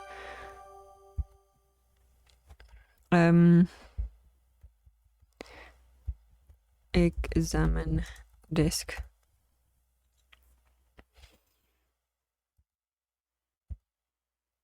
Okay. Examine chair.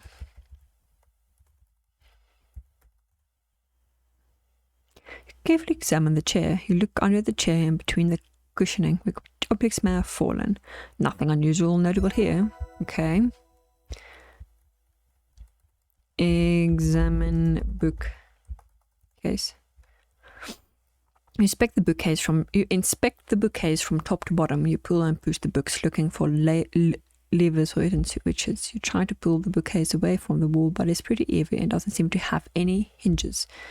You look for books with hidden compartments or meaningfully suggestive titles. Unfortunately, you eventually realize that this is an utterly regular bookshelf holding completely standard books. Okay, so what? Mr. Ross. Okay, so I looked at the notebook. I should spill water on him. Let's do that. Full mug with water.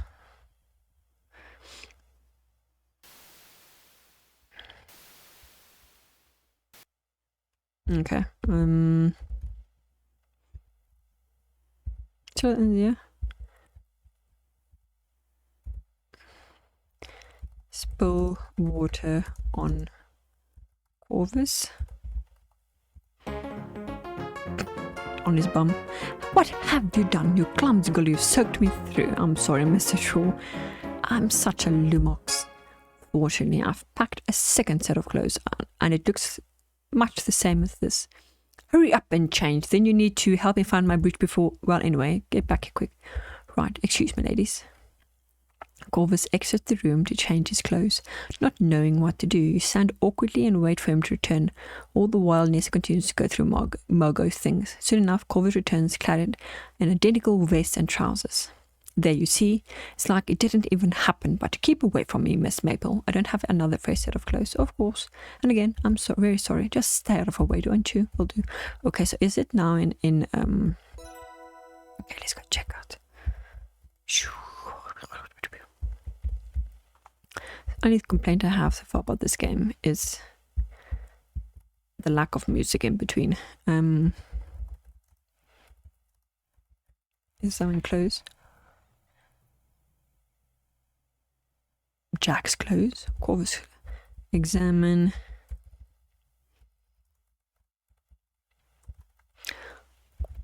Corvus clothes. Oh my goodness. And this. Another complaint. Examine. Too much typing. Corvus' clothes are finely tailed and kept immaculately clean. The vest and trousers are decidedly damp. You feel a twinge of guilt. Oh, one more middle button on the vest is missing. Aha, so this button belongs to Corvus. The guilt is somewhat... Guilt is someone assuaged by the gratification you feel finding the key to the Corvus' satchel in the left vest pocket. Okay. Open satchel with a key.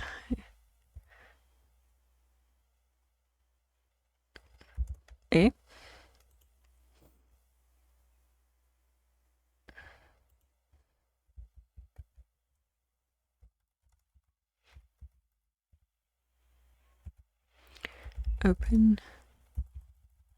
Use key. Open satchel with key. What? Why?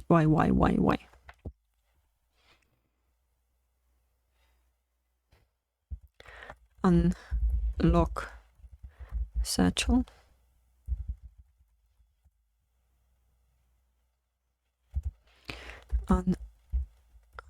Unlock satchel with key. Don't it take key? Ah, idiot. Okay, idiot.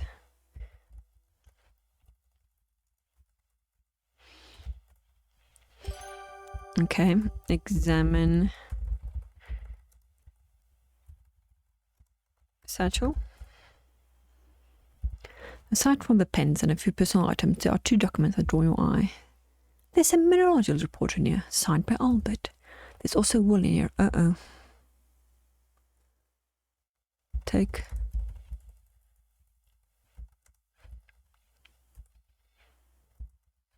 document. Take wool.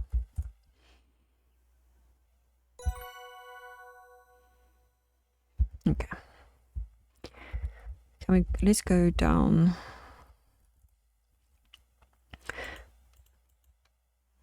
Okay, let's go to the study, I'm assuming now.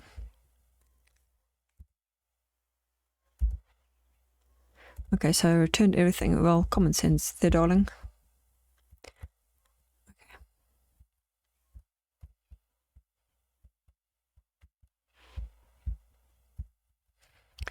Talk to Nathan. Please, Nancy, we need to figure out where everyone was and take any ideas. I'm all ears. I have my theory of what happened in the smokehouse, but I still don't know where Mr. Richards was taken. Mr. Richards was taken. I need to find out what the symbol in the smokehouse could mean. I should ask someone. Ask about symbol. Jack, I saw a strange symbol in that smokehouse. I think Miss Richards was kept there for a bit before being moved somewhere else. I was hoping you'd know what the symbol means. It's a circle within a circle. The innermost circle is filled with red. Red? You mean like blood? Oh, I'm sorry, I didn't mean to scare you. The red colour is actually raspberry jam. Well, why didn't you say so? Phew. The symbol is painted with raspberry jam. It's kind of round, reminds me of the thumbprint cookie I baked for Mr. Richards. You can never remember the Swedish name for Hallongrotta. It means raspberry cave. Raspberry cave, like a mine? Like a garnet mine? Uh-oh. Now I know. Hallongrotta means raspberry cave. Could it be the garnet mines? Talk to Nathan. You breathlessly tell Nathan and Jack about your theory about what happened in the smokehouse, ending with your belief that Mr. Richards was taken to the garnet mines. You think Mr. Richards was taken to the garnet mines? Those have been sealed shut for decades, which makes them a perfect place to hide someone. Uh-oh.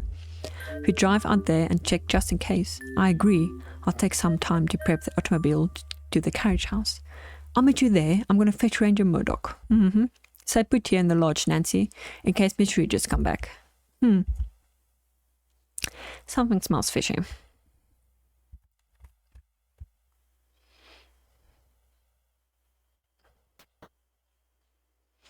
Well, I'm certainly not going to just sit wait around here. I'll convince Jack and Nathan to take me with them. They need all the help they can get. But before I head out, should I check with other folk on the lodge? Okay, so talk to everybody.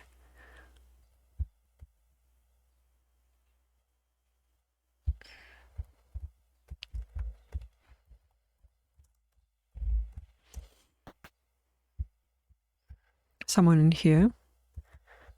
I'm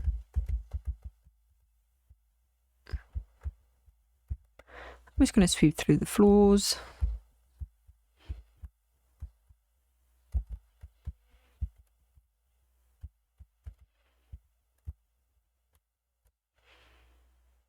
I think all of them are upstairs. Oh, wait. Yep. Okay. Check this one. Jack said Ranger Murdoch could be in here. Okay. So the notes are activated, like. Ooh. Ooh. Examine chest.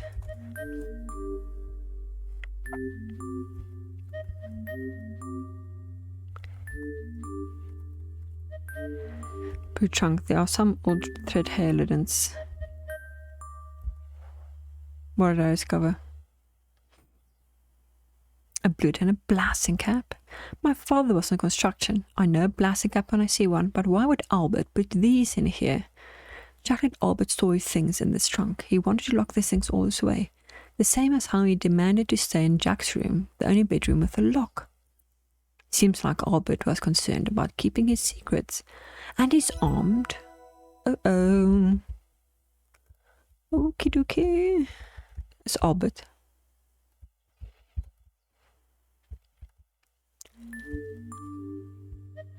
Albert's room is a mess. Clothes are hanging haphazardly in the wardrobe. The waste paper basket is stuffed full of papers.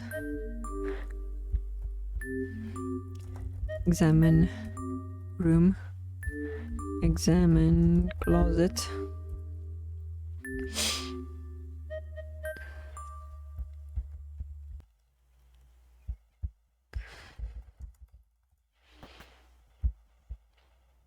Is Albert the one that's been...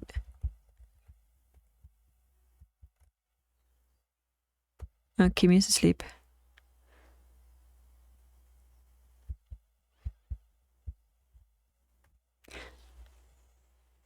Ooh.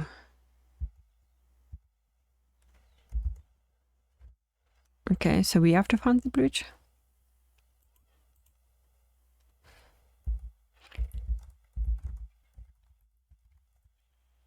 Well, let me check the hat. Examine yellow hat. You can see Ness on this put all the hats. They're up high, hard to reach, and the mannequin heads are surprisingly solid and heavy, not hollow, leaving no room for hidden items. Examine.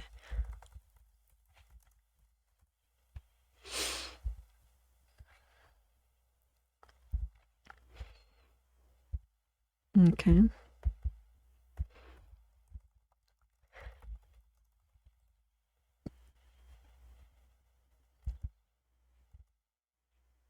Your arms are starting to ache from straining them to the limit. To reach the hatch, you wonder if your efforts will prove fruitful. You're starting to doubt it. Okay, that's cyan.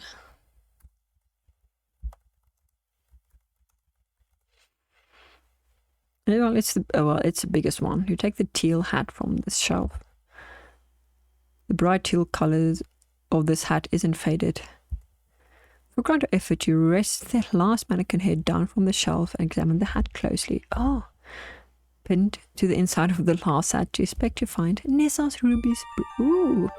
Margot had cleverly concealed the pinned part of the brooch between her hat and its band. Carefully unpin the ruby brooch from the hat before returning the mannequin head. Okay. Okay, can we dust it?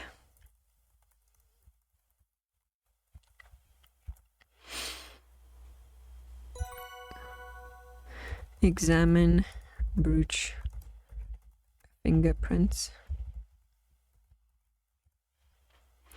Okay, thanks. Okay, but the gem is the eye. Cleaning that seems inclusion aren't visible to the naked eye. The inclusions are also called silk. You've revealed the 2 fingerprints on the ruby. Okay,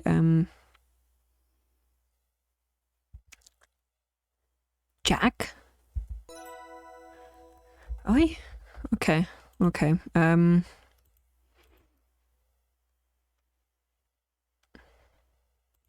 So Jack and Nessa. Jack and Margot. Did Jack steal the brooch for Margot? Wouldn't surprise me. Where to next? How can we convince...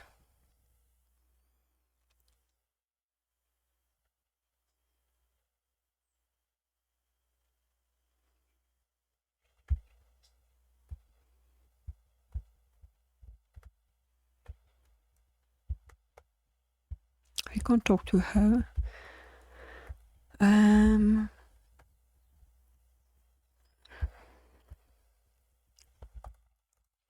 Let's just look around.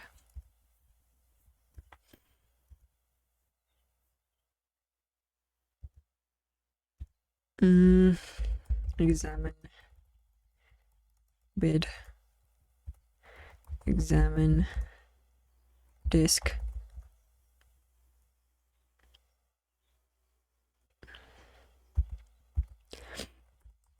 Examine floor. Ooh. You see a strip of telegraph tape on the floor is crumbled and Albert's trying to dispose of it. The waste paper basket is stuffed with papers. They appear blank. Some sort of long red cylinder seems to have partially rolled under Albert's bed. In his haste to leave, he must have missed it. I wonder what it is. Look on the bed. Ooh, is it dynamite? Take.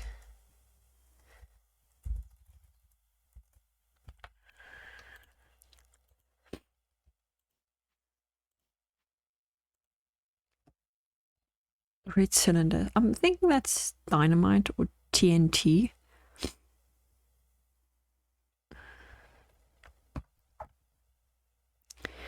Can we take cylinder?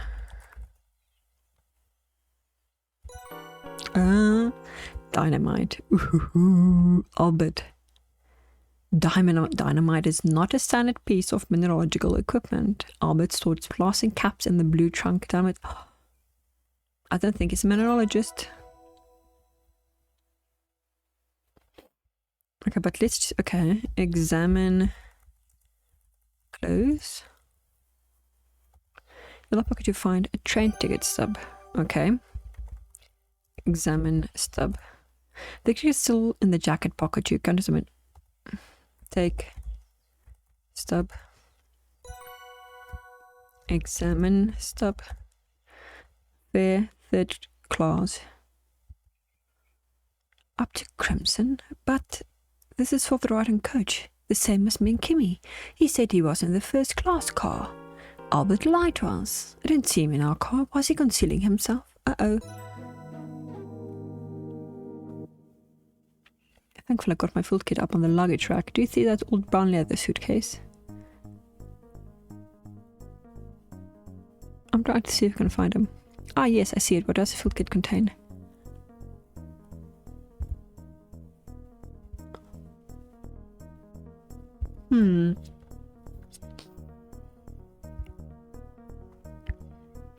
He stole it.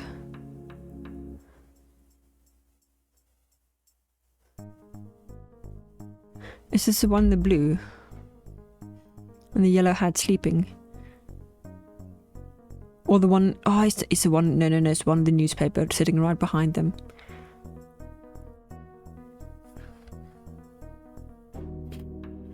Definitely.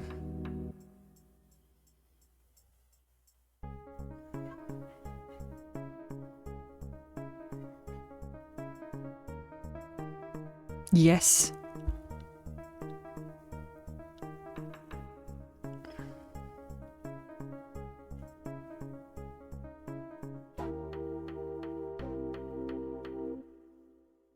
But why?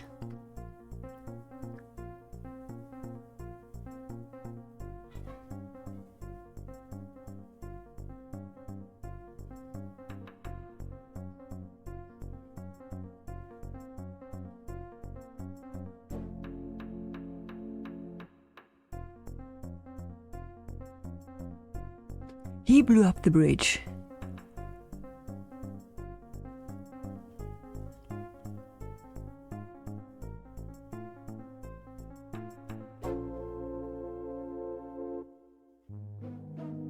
My suitcase.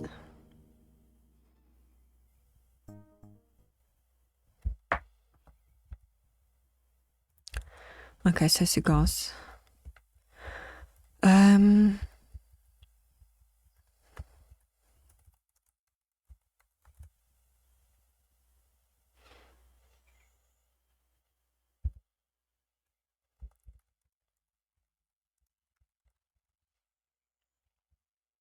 Who can take it? Is that a book? Ooh, wait, can I take the papers?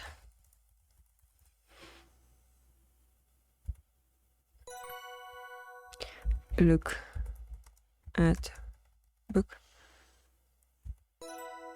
Okay.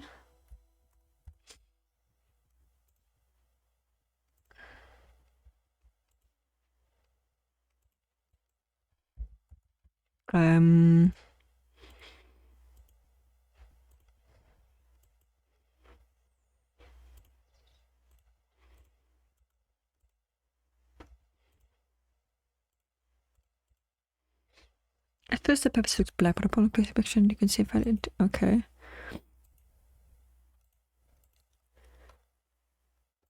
Oof. Come here. Dust ticket.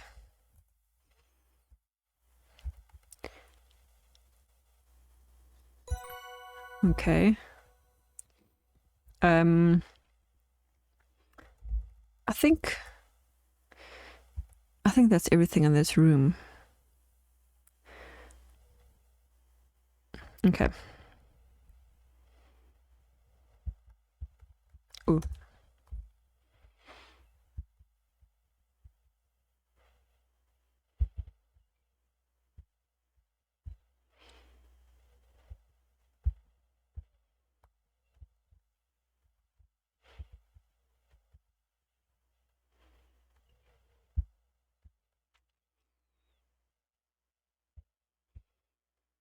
But dust. Look.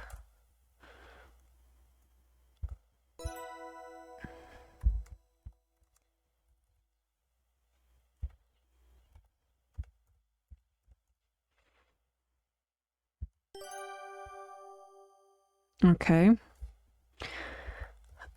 I think so. The ranger is after.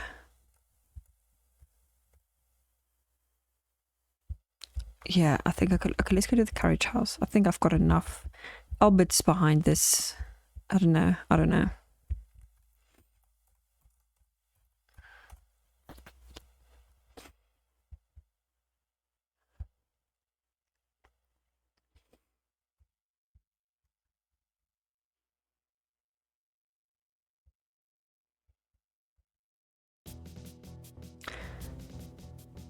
Oh, what's this? The double doors have been thrown wide open.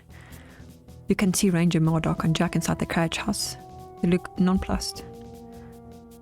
Jack, what's going on? The automobile's gone, Nancy. I can see that. Someone might have picked the lock on the driver's side door and made off with it.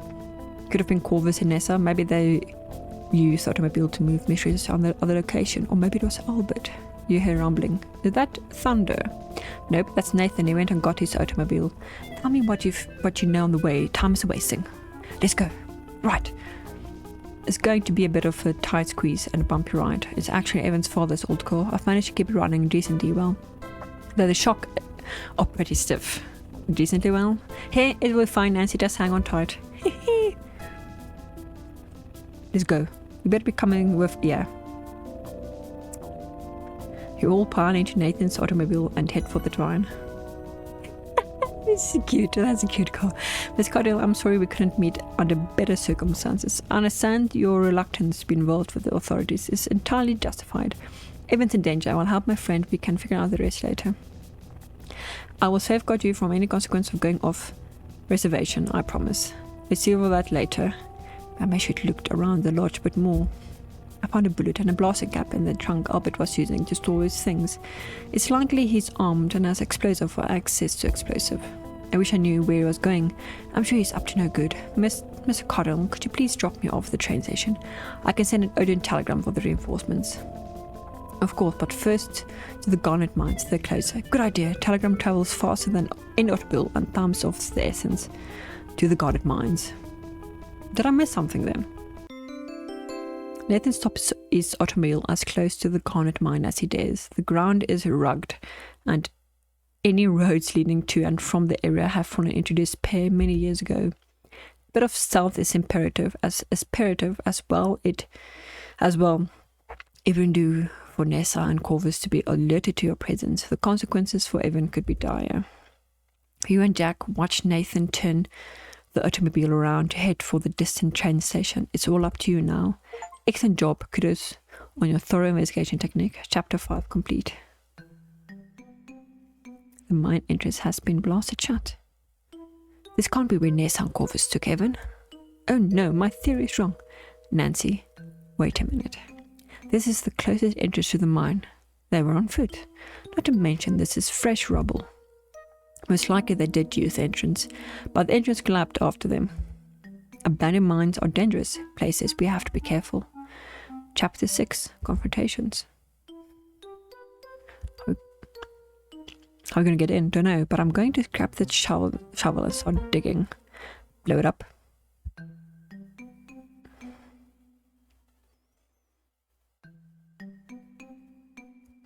Jack started digging at the rubble of the mine.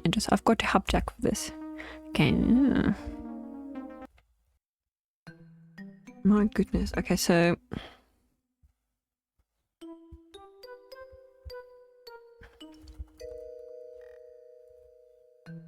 I can't use the word use.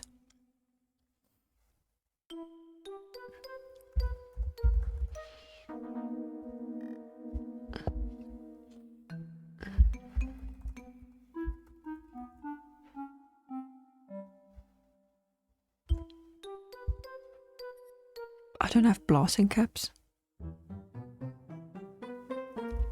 Didn't I take the blasting caps?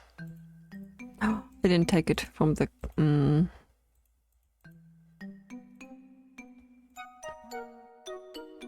Oh, that sucks. I wanted to blow stuff up. Help dig.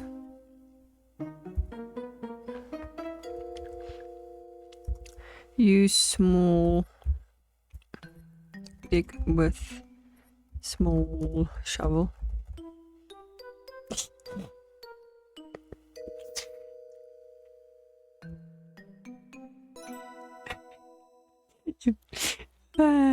Okay. Eventually the two of you manage to clear away a small hole that leads into the mine. Jack has gingerly lowered himself onto the hard rocks. He winces in pain. I'm finished, Nancy. I've hurt my back pretty bad. I can't dig anymore. We should sit tight and wait for others to get back here. Evan's in danger. We can't wait. I can fit through the opening. I'm going in after Evan.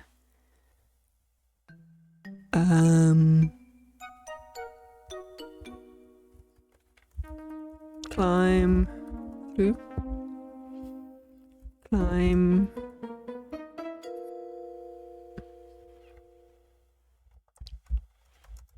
Climb in.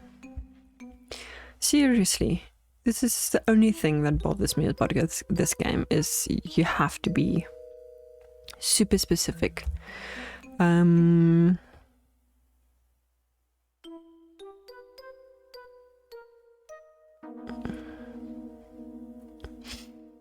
I just use the comments into mine?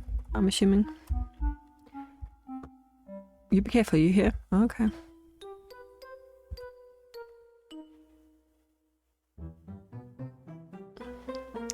You have to wait before you go in. It's going to be dark at night in there, darker even. Take the less lantern. Thank you very much. Jack lights the lantern and hands it to you. I wondered if you would have come with us if we used the dynamite. I've got another one, don't you worry. Heh, you're not the only one with big pockets. I like that. Big pockets because she's carrying a lot of things without a bag. Thanks, Jack.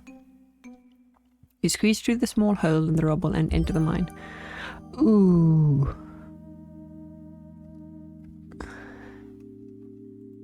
Seeing the lantern's light reflected brilliantly on the thousands of red crystals embedded in the walls, you're suddenly reminded of why you travelled to Crimson in the first place. If the situation wasn't so dire, you'd be dazzled by the cave of natural wonders. Instead, the red gleams look like blood. It's beating on every surface, just waiting to fall. You shiver. Toronto feels like it's a million kilometers and a million years away. Oh dear, it's so dark in here. I need to figure out which way Nessa and Corvus have taken Mr. Richards. If indeed they came this way at all. Okay, so thank you for auto-saving.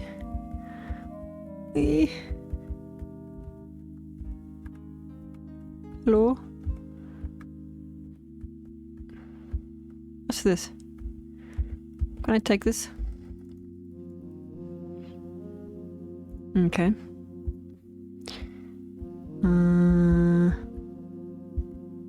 Oi.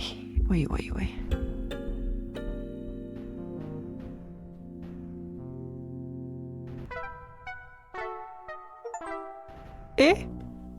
I died? Just a little crush.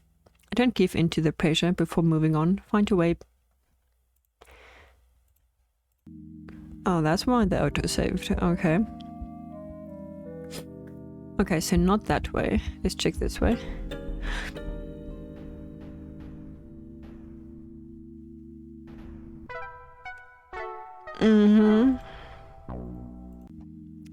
Okay.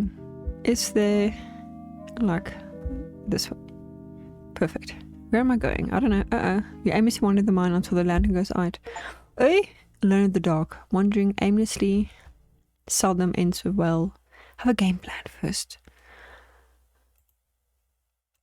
That is not good. This is not going well, people. Can I come this way?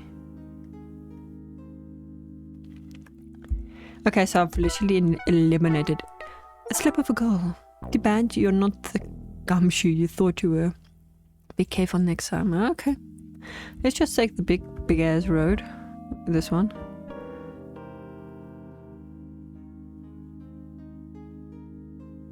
Where the hell am I supposed to go then?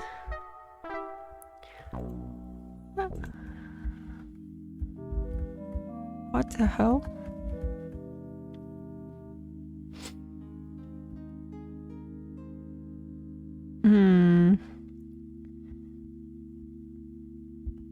Okay, so I can't this. I'm gonna fall this way. I'm falling this way. I'm falling that way. Both these ways I fall. Ay. Can I look around? The Gaunt Mitre is much cooler than the outside. The air feels stale and still.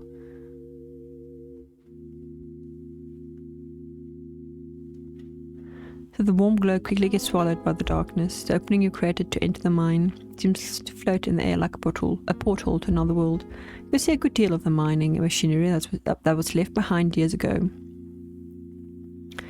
as well as a discarded shovel. I think the machine is some sort of crusher. You notice a particularly large red crystal evident in the nearby boulder. Oh, how gorgeous!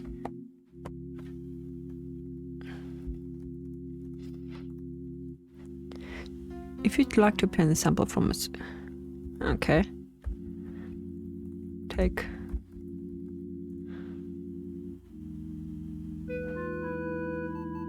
You chipped particularly lovely crystal sample out of the rock. Thank you.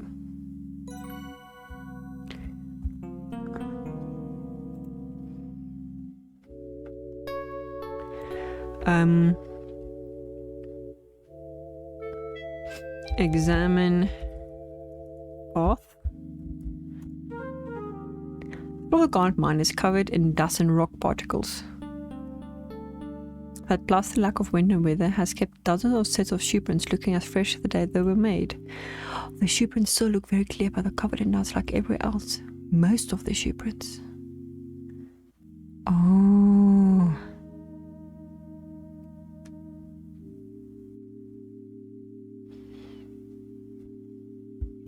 Okay.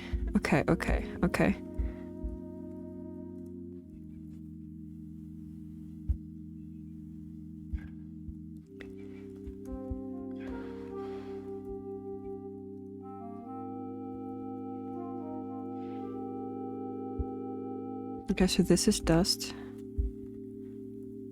Examine path.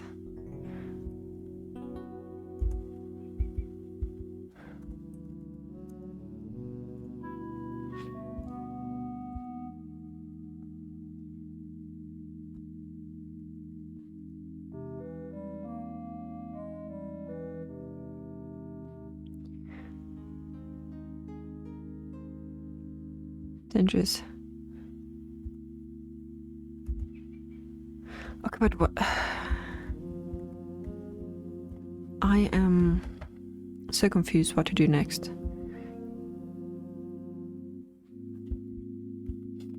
Is there...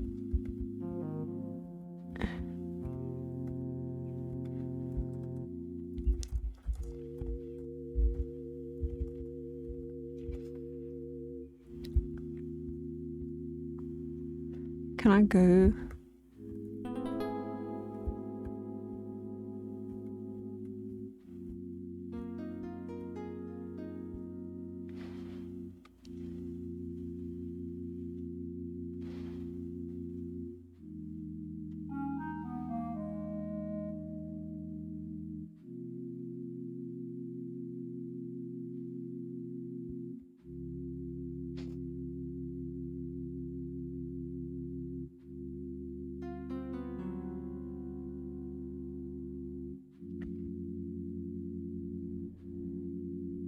Okay, so this is... I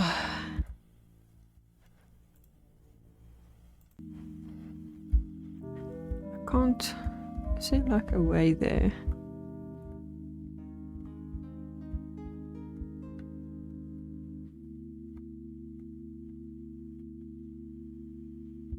So I fall everywhere else.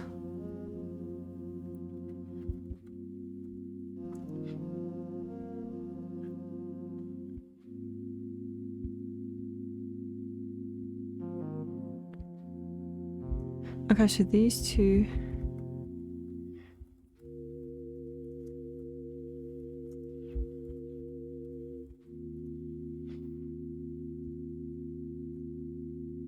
Nothing else.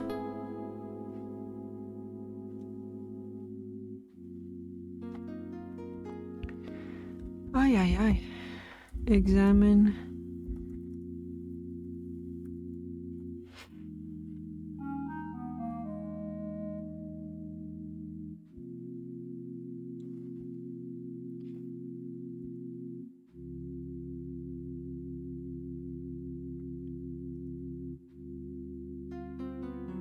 I need a copy paste option. Okay.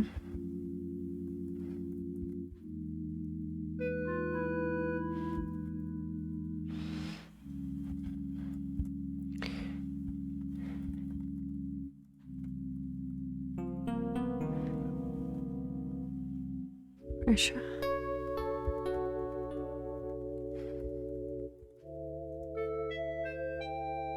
Examine footprint. Heads east, deeper into the mine.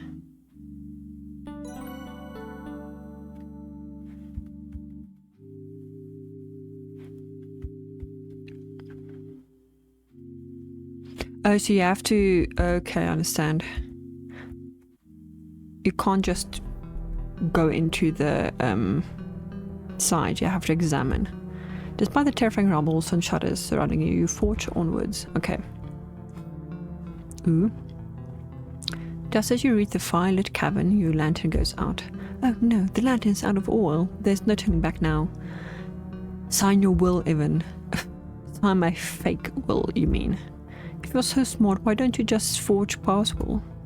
Then you wouldn't have had to come up with this dumb scheme. If you were so smart, you'd know that Pa's lawyer's still alive. He'd pipe up pretty quick if an actual will from his client came out of nowhere. But this is a perfectly suitable backup plan. It's much easier to forge your will. If you do as you're told, I'll let you die quickly. Otherwise, you'll starve to death in the dark. And we'll forge your signature anyway. Nancy is onto you. You won't get away with this. We'll see about that. It'll be her word against ours. I have to rescue Mr. Richards. My first order of business is to track Corvus. How do I do that?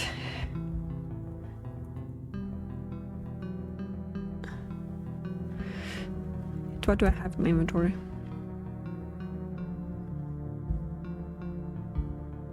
Button, dynamite, here.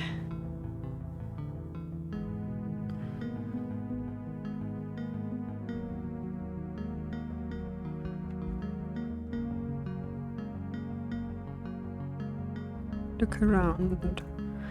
We've arrived in open canvas. Okay. Bars of rocks of various sizes hit the floor.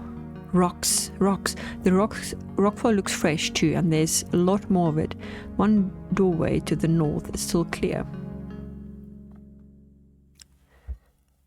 And the east are blocked by rocks.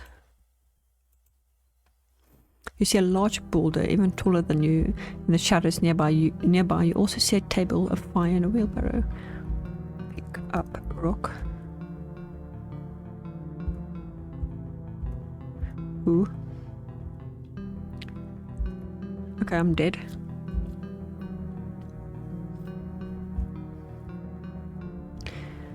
Okay, so, okay.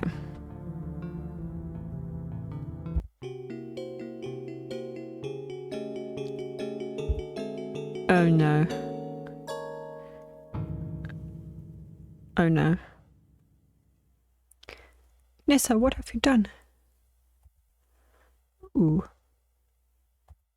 You live in the dark and listening to Miss Richards gasp his last breath. I'm sorry, Miss Richards. All I can do is wait in the darkness. His flags attorney and then footsteps. I'm here, help! Nancy, is that you? Miss Richards, Ranger Murdoch. Nancy. Oh. I'm gonna replay that anyway.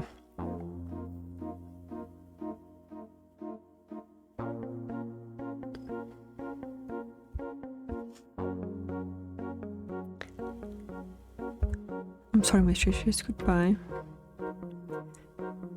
Ranger Murdoch leads the way out of the mine. You feel incredibly relieved to be out of the mine. It feels like a great weight has been lifted off your shoulders.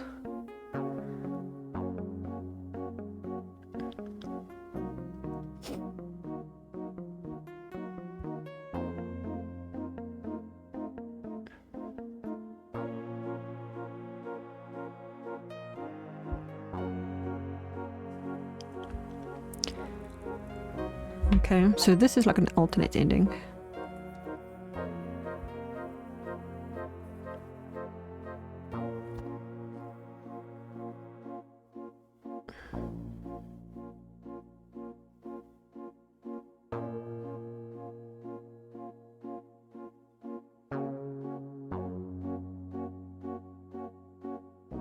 Conclusions.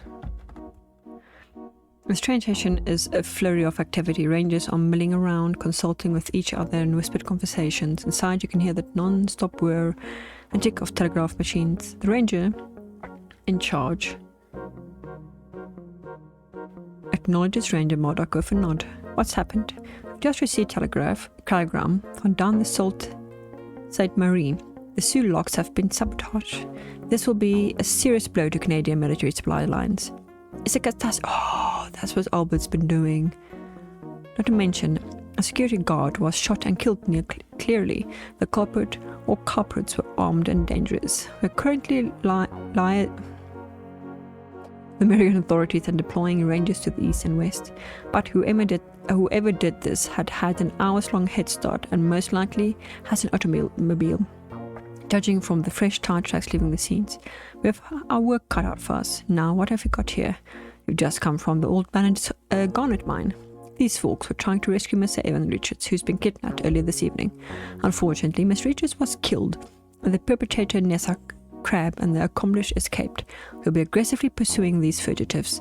The charges against them are very serious. We'll use every resource at our disposal. Roger. A busy night? Yes, indeed. Please dispatch some crime scene investigators to the lodge so we can build a strong case. Roger that. I'm heading back down to Toronto. Now I need to meet with some high-ups immediately. The Northwest Mounted Police has commandeered a train back to the city. I've been told you call Toronto home, Miss Maple. Will you join me? I'm exhausted. I don't think I'm up for more travelling tonight, and I'm not ready to leave Crimson just yet. Suit yourself. I'll need to take your statement for the report, but that can wait a day or two. Thank you. I'll need a bit of time to get my thoughts in order. Of course, there's going to be a ton of paperwork to do for this whole caper. I'll be trapped behind a desk for weeks. Do send word when you'll be returning. I'll pick you up from Union Station and escort you straight to the police station. Will do. Thanks, Ranger Murdoch. Nathan drives you and Jack back to the lodge. Margot's death feels like what happened weeks ago. And your Owl Crimson feels like it happened months ago. And it feels like years ago when you spoke to your boss, Professor Plummer. Ah, my boss. My fieldwork. What am I going to tell him? Despite the excitement of the evening, you find yourself nodding off, only to be jolted awake when Nathan's automobile hits an uneven stretch of road. Eventually, not even the bumpy road can rouse you. Nancy, you're awake, we're back. Once Jack has roused you from your deep slumber, you make your way upstairs as quiet as possible, lest you wake Kimmy. My goodness, what a night. I've never been so exhausted. I think this is like one of the first times I see her sleep. Well, you climb into the bed and are eager to fall asleep. But as your gaze falls onto the ransacked curio cabinet, you realize there are a few things you may want to bring up with the other inhabitants of the lodge tomorrow morning. I'd better make some new notes on fresh paper to remind myself. Or I could just decide to go to sleep if I wish. Did Margot have an accomplice left? Yes. Jack. Sorry. Yes. Yes. Jack.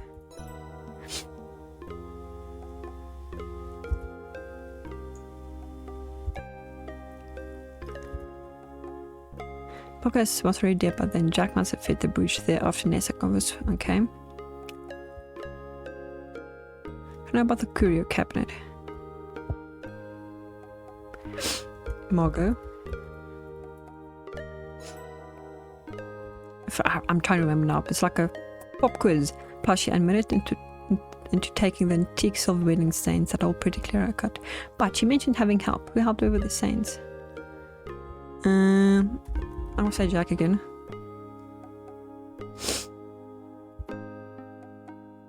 Albert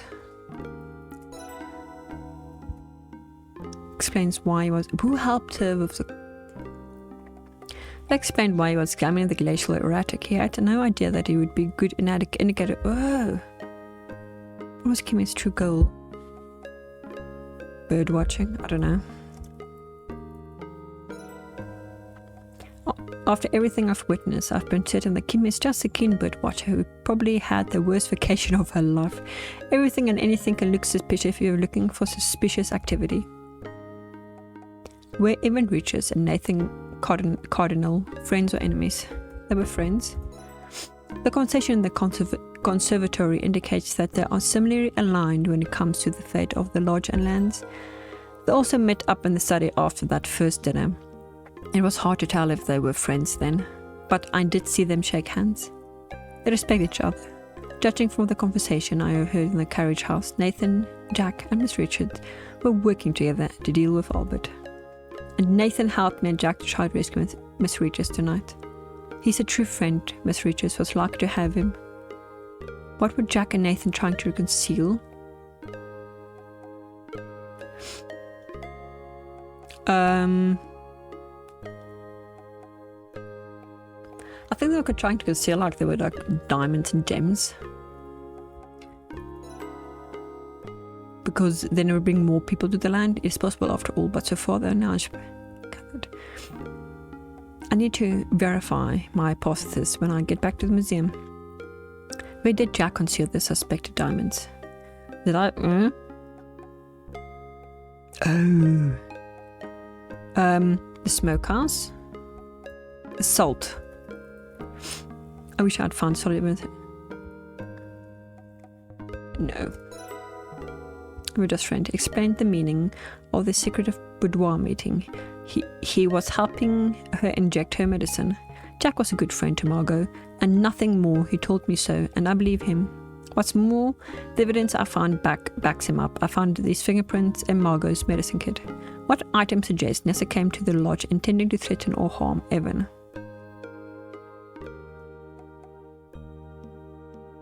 Oh my goodness.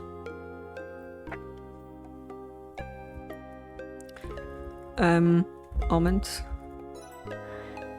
Jordan, okay. I have a feeling that Jordan almonds figure into the sum up, but why? No matter, is he allergic? No matter, I can have all the answers. Can't have all the answers. So I should have examined the salt, I think. As you make your way down the upstairs hallway, you begin to smell the inviting aromas of coffee and bacon. You enter the kitchen and find the other inhabitants gathered around the table, digging into the hearty breakfast. You join in. Morning light is streaming through the small window, causing notes of dust to sparkle and dance in the light. Jack, you helped Margot steal Nessa's ruby brooch, didn't you? I found your fingerprints on it.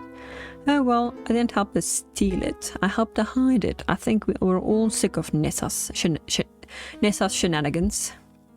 How did you know? I found Nessa's brooch in Margot's walk-in closet, bent under one of her hats, but that was after Corvus had thoroughly examined those hats. So someone moved the brooch after Margot died. You were close with Margot. She trusted you with her secrets. Yeah, it was me. I hid the brooch up there in the closet after Nessa and Corvus has ransacked it after Margot died. I figured it was the last place they'd check if they ever came back to the lodge to take another look. I would have kept it on me, except we were heading to the mine last night to go to find Miss Richards. Who knows what could have happened. I didn't want to get caught with the brooch and charged with theft. We planned to sell the brooch to help pay for the lodge upkeep. It ain't cheap.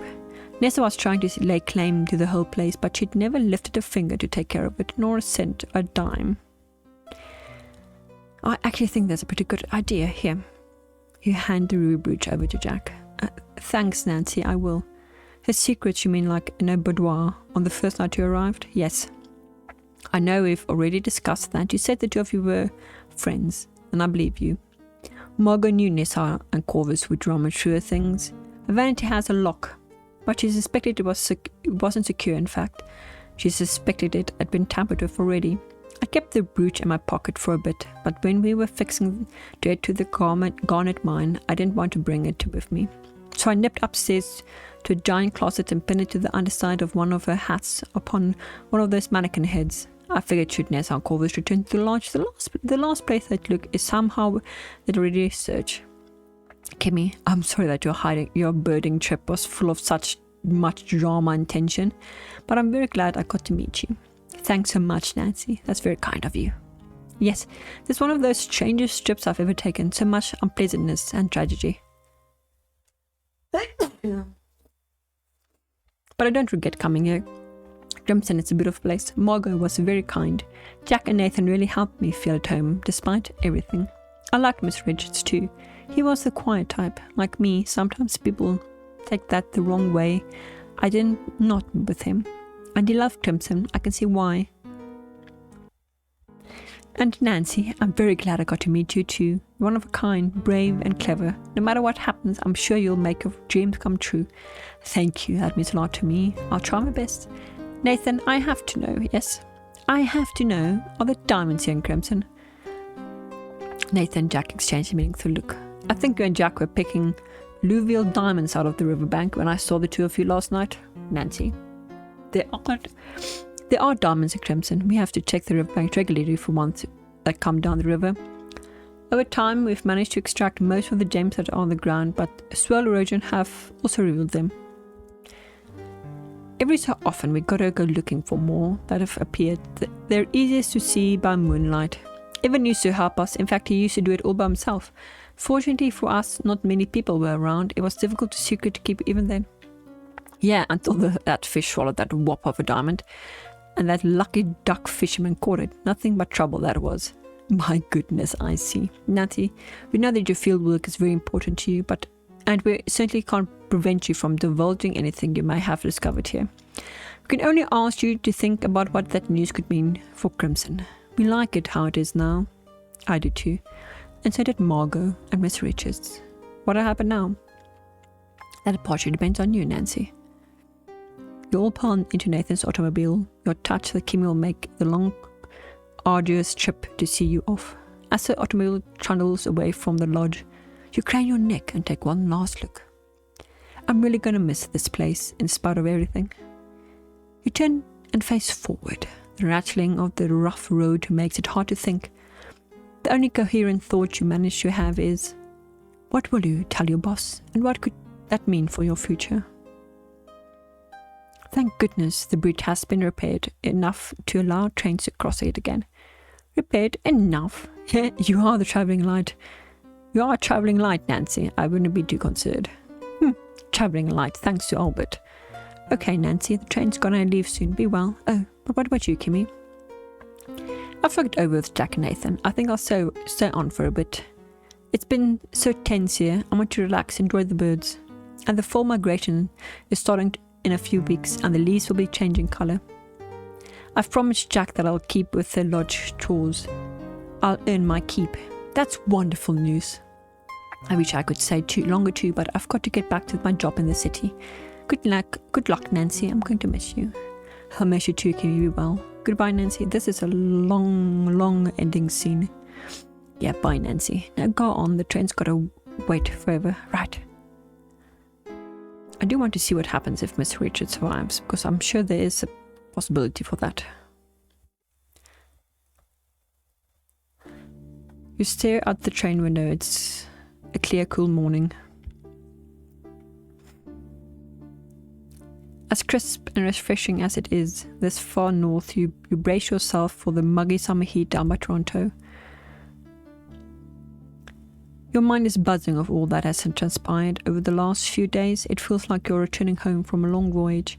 You can't help but wonder, did you miss anything? Did you leave any loose ends? Would you like to be privy to some helpful introspective thoughts, yes or no? Okay.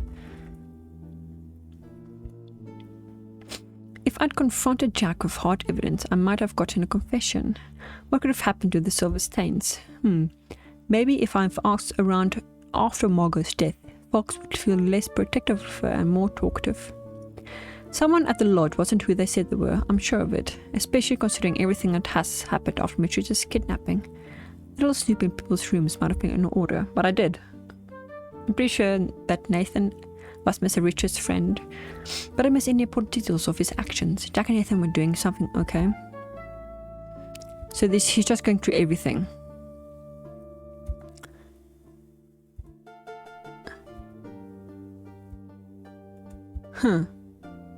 Maybe if I ask Jack, but okay.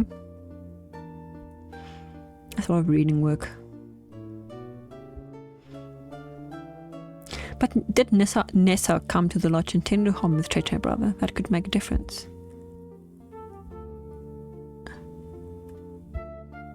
Ask for Margot's death. Ranger Mardo could have been helpful. Could have taught him up. Okay. If I did, okay.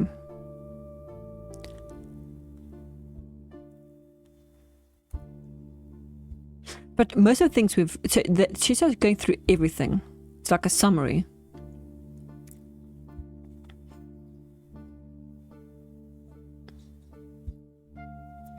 I like that.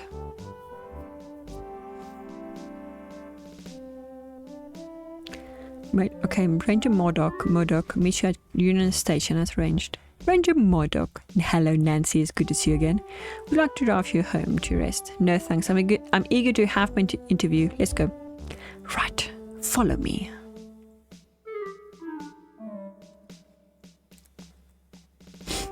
You look over at the wanted poster on the bulletin board and see a familiar face. The face has familiar features, but the expression gives you pause. It's unmistakably Margot, but she looks scared and angry, and the name is different too. The Margot you knew was at peace, kind and caring. You feel fortunate to have met her when you did. The poster lists her offences as assault, theft, racketeering, public nuisance. Nancy. Sorry, just lost in thought. Ah yes, that person has been on the most wanted list for a few years now. Shagway was a near lawless place sometimes, where the criminals was a matter of public opinion. And sometimes, if you didn't make friends with the right people, you could get stuck with all sort of trumpet-up charges. Does she look familiar to you? No, I don't recognize her. Very well, let's begin. Suddenly the door bursts open to reveal your boss, Professor Plummer. Nancy, there you are. Welcome back. I heard the train had come in. So we're in the middle of a confidential interview. My apologies, I won't be a moment.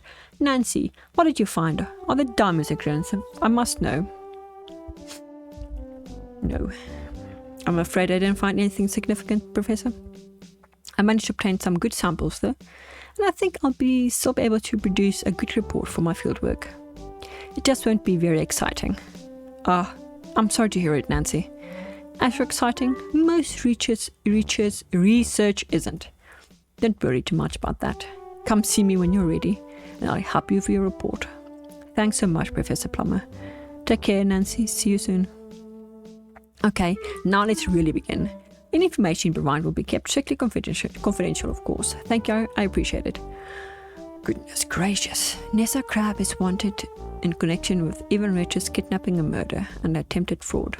After examination of the area, we believe Miss Richards was assaulted at the jetty near the lodge. Do you have any evidence connecting Nessa to the scene? Yes. What evidence did you find? If there are multiple points to make, we'll discuss them separately. One word answer will do. Oof. Footprints?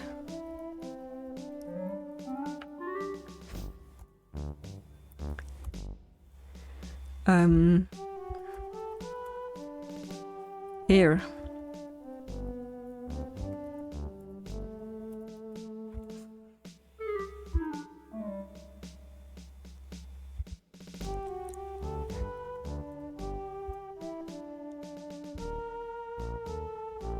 Fingerprints. Okay. I'm so tired reading. Did you find anything areas besides the jetty that would know? Yes. Here.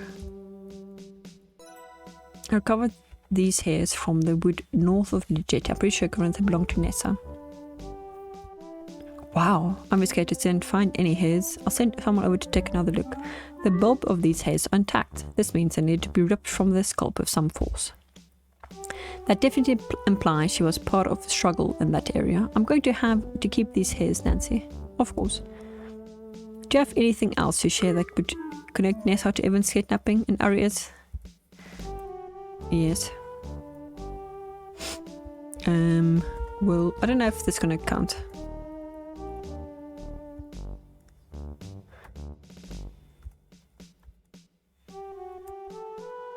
Yes. Jaw. I could just say no.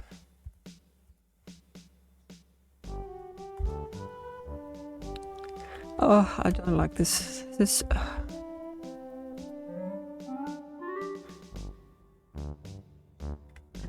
Okay, hold on.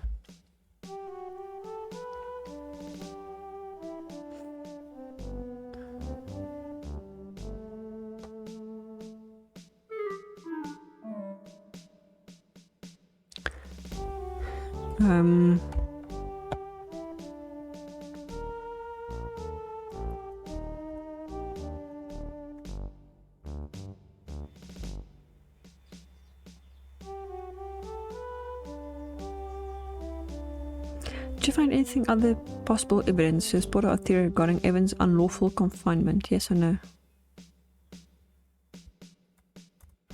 Yes. Rope.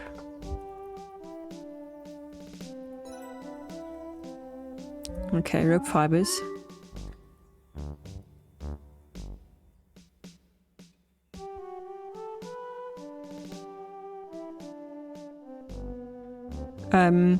Symbol. Red. It smelled lovely. The symbol even resembled the thumbprint cookies, which I learned are called hallongrotta in Swedish. Hallongrotta means raspberry cave in English, and as raspberry cave could be a garnet mine, exactly. Miss Richards was second about the garnet mine at dinner the night I arrived in Crimson. He said they've been deserted for years. It was the perfect place for them to hide him. We were able to recover Miss Richards' body from the mine. The autopsy revealed his airway was swollen and inflamed. Nessa claimed his death was accidental, that he choked to death on Jordan almonds she was trying to feed him.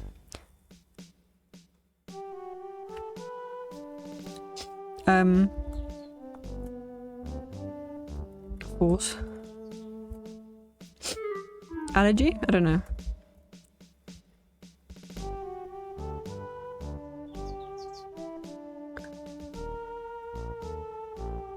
Okay.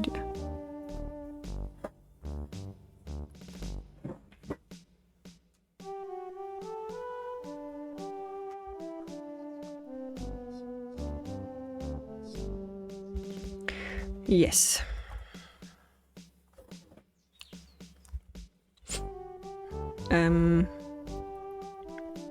Footprints? Yes, he was there. Button. Okay. Listen, I thought I was going to do the other ending, but this is...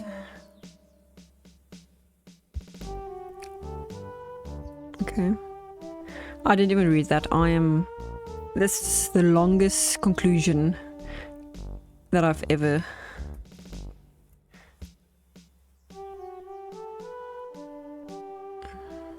Yes.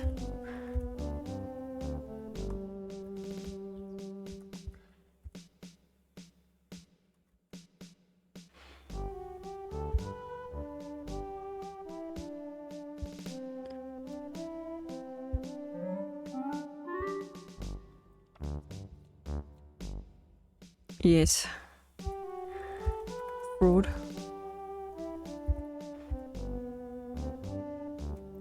If you have something else you'd like to tell me about Albert, just say so. Dynamite. On the way to the lodge on the first night, Albert Jack commented on how heavy Albert's set of luggages was. In fact, I found the tin of blasting caps that Albert left on the lodge, as well as a bullet. But most of Albert's luggage was dedicated to hauling explosive equipment, blasting caps, and dynamite at least. Gee, thanks. I found a stick of dynamite under Albert's bed. I think it rolled there when he was packing to hurriedly leave the lodge. Albert knew to store the dynamite separately from the blasting caps. He probably had training with explosive, or at least some point prior knowledge. Speaking of items, do you happen to have this telegraph tape? Oh dear, I'm afraid not. That's okay, Nancy, you've been very helpful so far. Do you have the bullets you discovered? I didn't pick anything up. No, it's just... goodness gracious. Okay.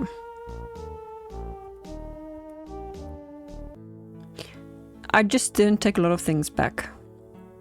I found a lot of things, I just didn't take a lot of the evidence. You write at length about the samples you've obtained and the observations you've made, though you do leave out a few details, such as that there are diamonds in crimson. Professor Plummer proves to be an enthusiastic and patient mentor despite his mild disappointment at the unremarkable findings. You impress him with your attention to detail and hard work. Together you produce an impeccable field report that is published by the Royal Canadian Museum and eventually endorsed by the Geological Survey of Canada. Your first publication, Nancy, a real feather in your cap. Weeks pass. Soon you're immersed in your regular life. You become an expert on the filing system. I'd even suggest some ways to improve it. You find yourself missing the fresh air, the roaring waterfalls and rushing rivers of crimson. You wonder if you'll ever hear about how things are up there, until one day. There you are, Nancy. I thought today's newspaper might be of interest to you. You start reading the newspaper. The third largest article is about Nessa Crab. She's considered a fugitive and wanted in connection with her brother's murder and kidnapping, attempting fraud. The article mentions that Nessa's alleged accomplice Corvus Shaw was being charged for his role in Evan's murder and kidnapping, assault and attempted fraud.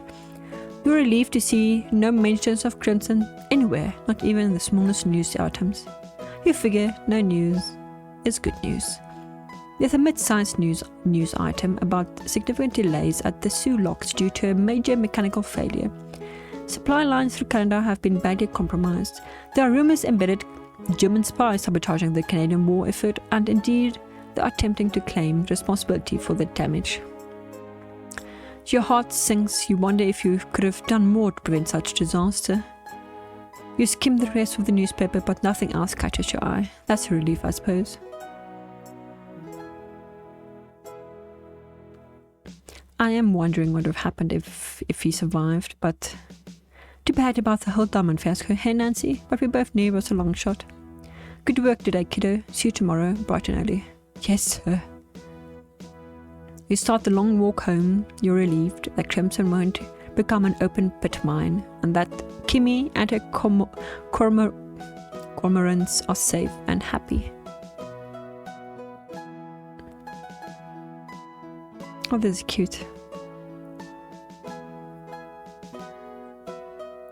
Hiya, Nancy. Another late night here? I've got a bit of stew saved for you. Kept it nice warm on the stove. Thanks, Mrs. Williams. I'm starving. Go on in, lass. I'll serve it up. I'll be down in a bit. Okay, lass, take your time. Mrs. Williams ladles a hearty bowl of stew and slices a bit of bread for you. The food is delicious and warms you to the bone. She sits with you and the two of you chat about the ongoings in the neighborhood. You're grateful she rents you a room so cheaply. Museum's clerks don't get paid very much. Once your belly is full and Mrs. Williams has washed the bowl, she waves you away from the menial task. You step lightly upstairs lest you wake the other lodgers.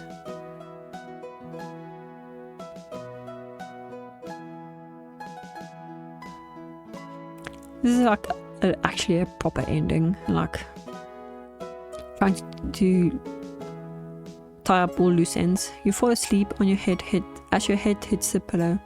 You're exhausted and tomorrow will be another exhausting day. But every exhausting day is another step closer to the making your dreams come true. Well done, Nancy. You did a good job of sussing out the motives and actions of the other guests, but you missed the mark on a few things. You scored 13 points out of 24 during your pre-departure ponderings. You weren't of much help at all to the Rangers' investigation. Hopefully they can still find justice for wrong parties. You scored 5 points out of 90 during your interview with Ranger Murdoch. Most of the things I found, I just didn't take any evidence. That's a lesson learned. You could have done better in your investigation reporting Margot's death, but you did your best. 0 out of 8 for Margot's investigation. Oosh. You suspect that Albert Respa was up to no good. After finding the bullet and blasting cap in that blue trunk, after reading about the sabotage of the Sioux locks in the Toronto Eye, your gut tells you that Albert, if that was Evelyn's real name, was involved. The sabotage devastated Canadian supply lines along the Great Lakes waterway. This in turn reduced Canada's ability to supply its allies during the Great War, which ultimately led to defeats on key battlefronts and protracted Allied victory. The sabotage of the railway bridge was never solved, though the authorities suspect the link between the destruction and that of the Sioux locks. Both acts employed similar techniques and materials, and both targets were vital infrastructure for supply lines. Albert Respa was never again seen on Canadian soil, though a man bearing a strong resemblance was later revealed to have been elevated to the leader of the... Covershaw got away, fleeing to the Britain under an assumed name. He continued to commit fraud and other white-collar crimes, enjoyed a long quiet life of lavish war. Margot was laid to rest alongside Evan and his parents in Crimson, lush overgrown cemetery, in an informal service attended by Jack, Nathan and Kimmy. He wished you've been able to make Nessa face justice for Margot's murder, but at least Margot at rest where she was loved. Kimmy Kashiru stayed on at the lodge until after the autumn migration of birds. When she returned to Vancouver to be with her family, from then on she'd visit Crimson for the spring and autumn migrations, as well as cormorant's nesting season every summer. Following Evan's death, Jack remained at the lodge, continuing to take care of it under supervision of the Cardinal family. When Jack became an old creaky, the Cardinals in turn took care of him. Nathan Cardinal had a verbal agreement with Evan about the fate of the lodge, but unfortunately Evan died before he was able to put it into writing. Nessa had such serious charges laid against her, including...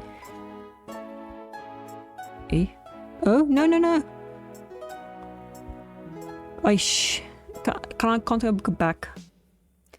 Small mechanics like this that makes this game a bit... It wrangles you that you got away with at least one murder. You find yourself looking over your shoulder often, and so you'll see a vengeful, fire-lit face in nightmares.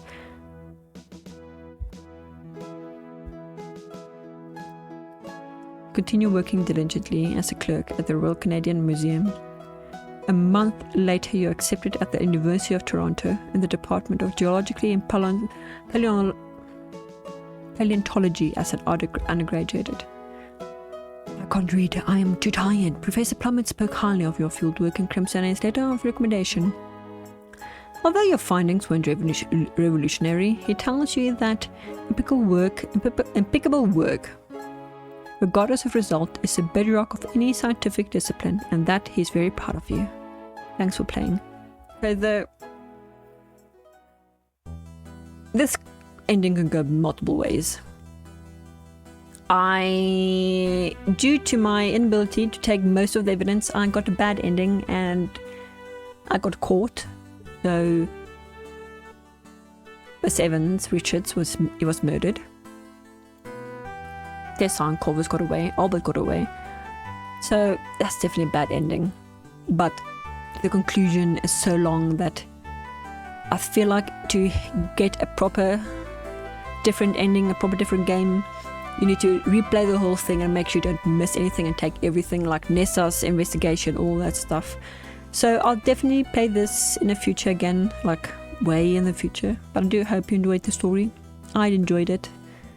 A few things here and there that was a bit frustrating, like the ending where I skipped the scenes, I couldn't go back. The typing was tedious after a few hours, but a unique spin on my game, and I love the retro feel of it. Thank you so much for watching. And we're ending with this fantastic song. Cheers.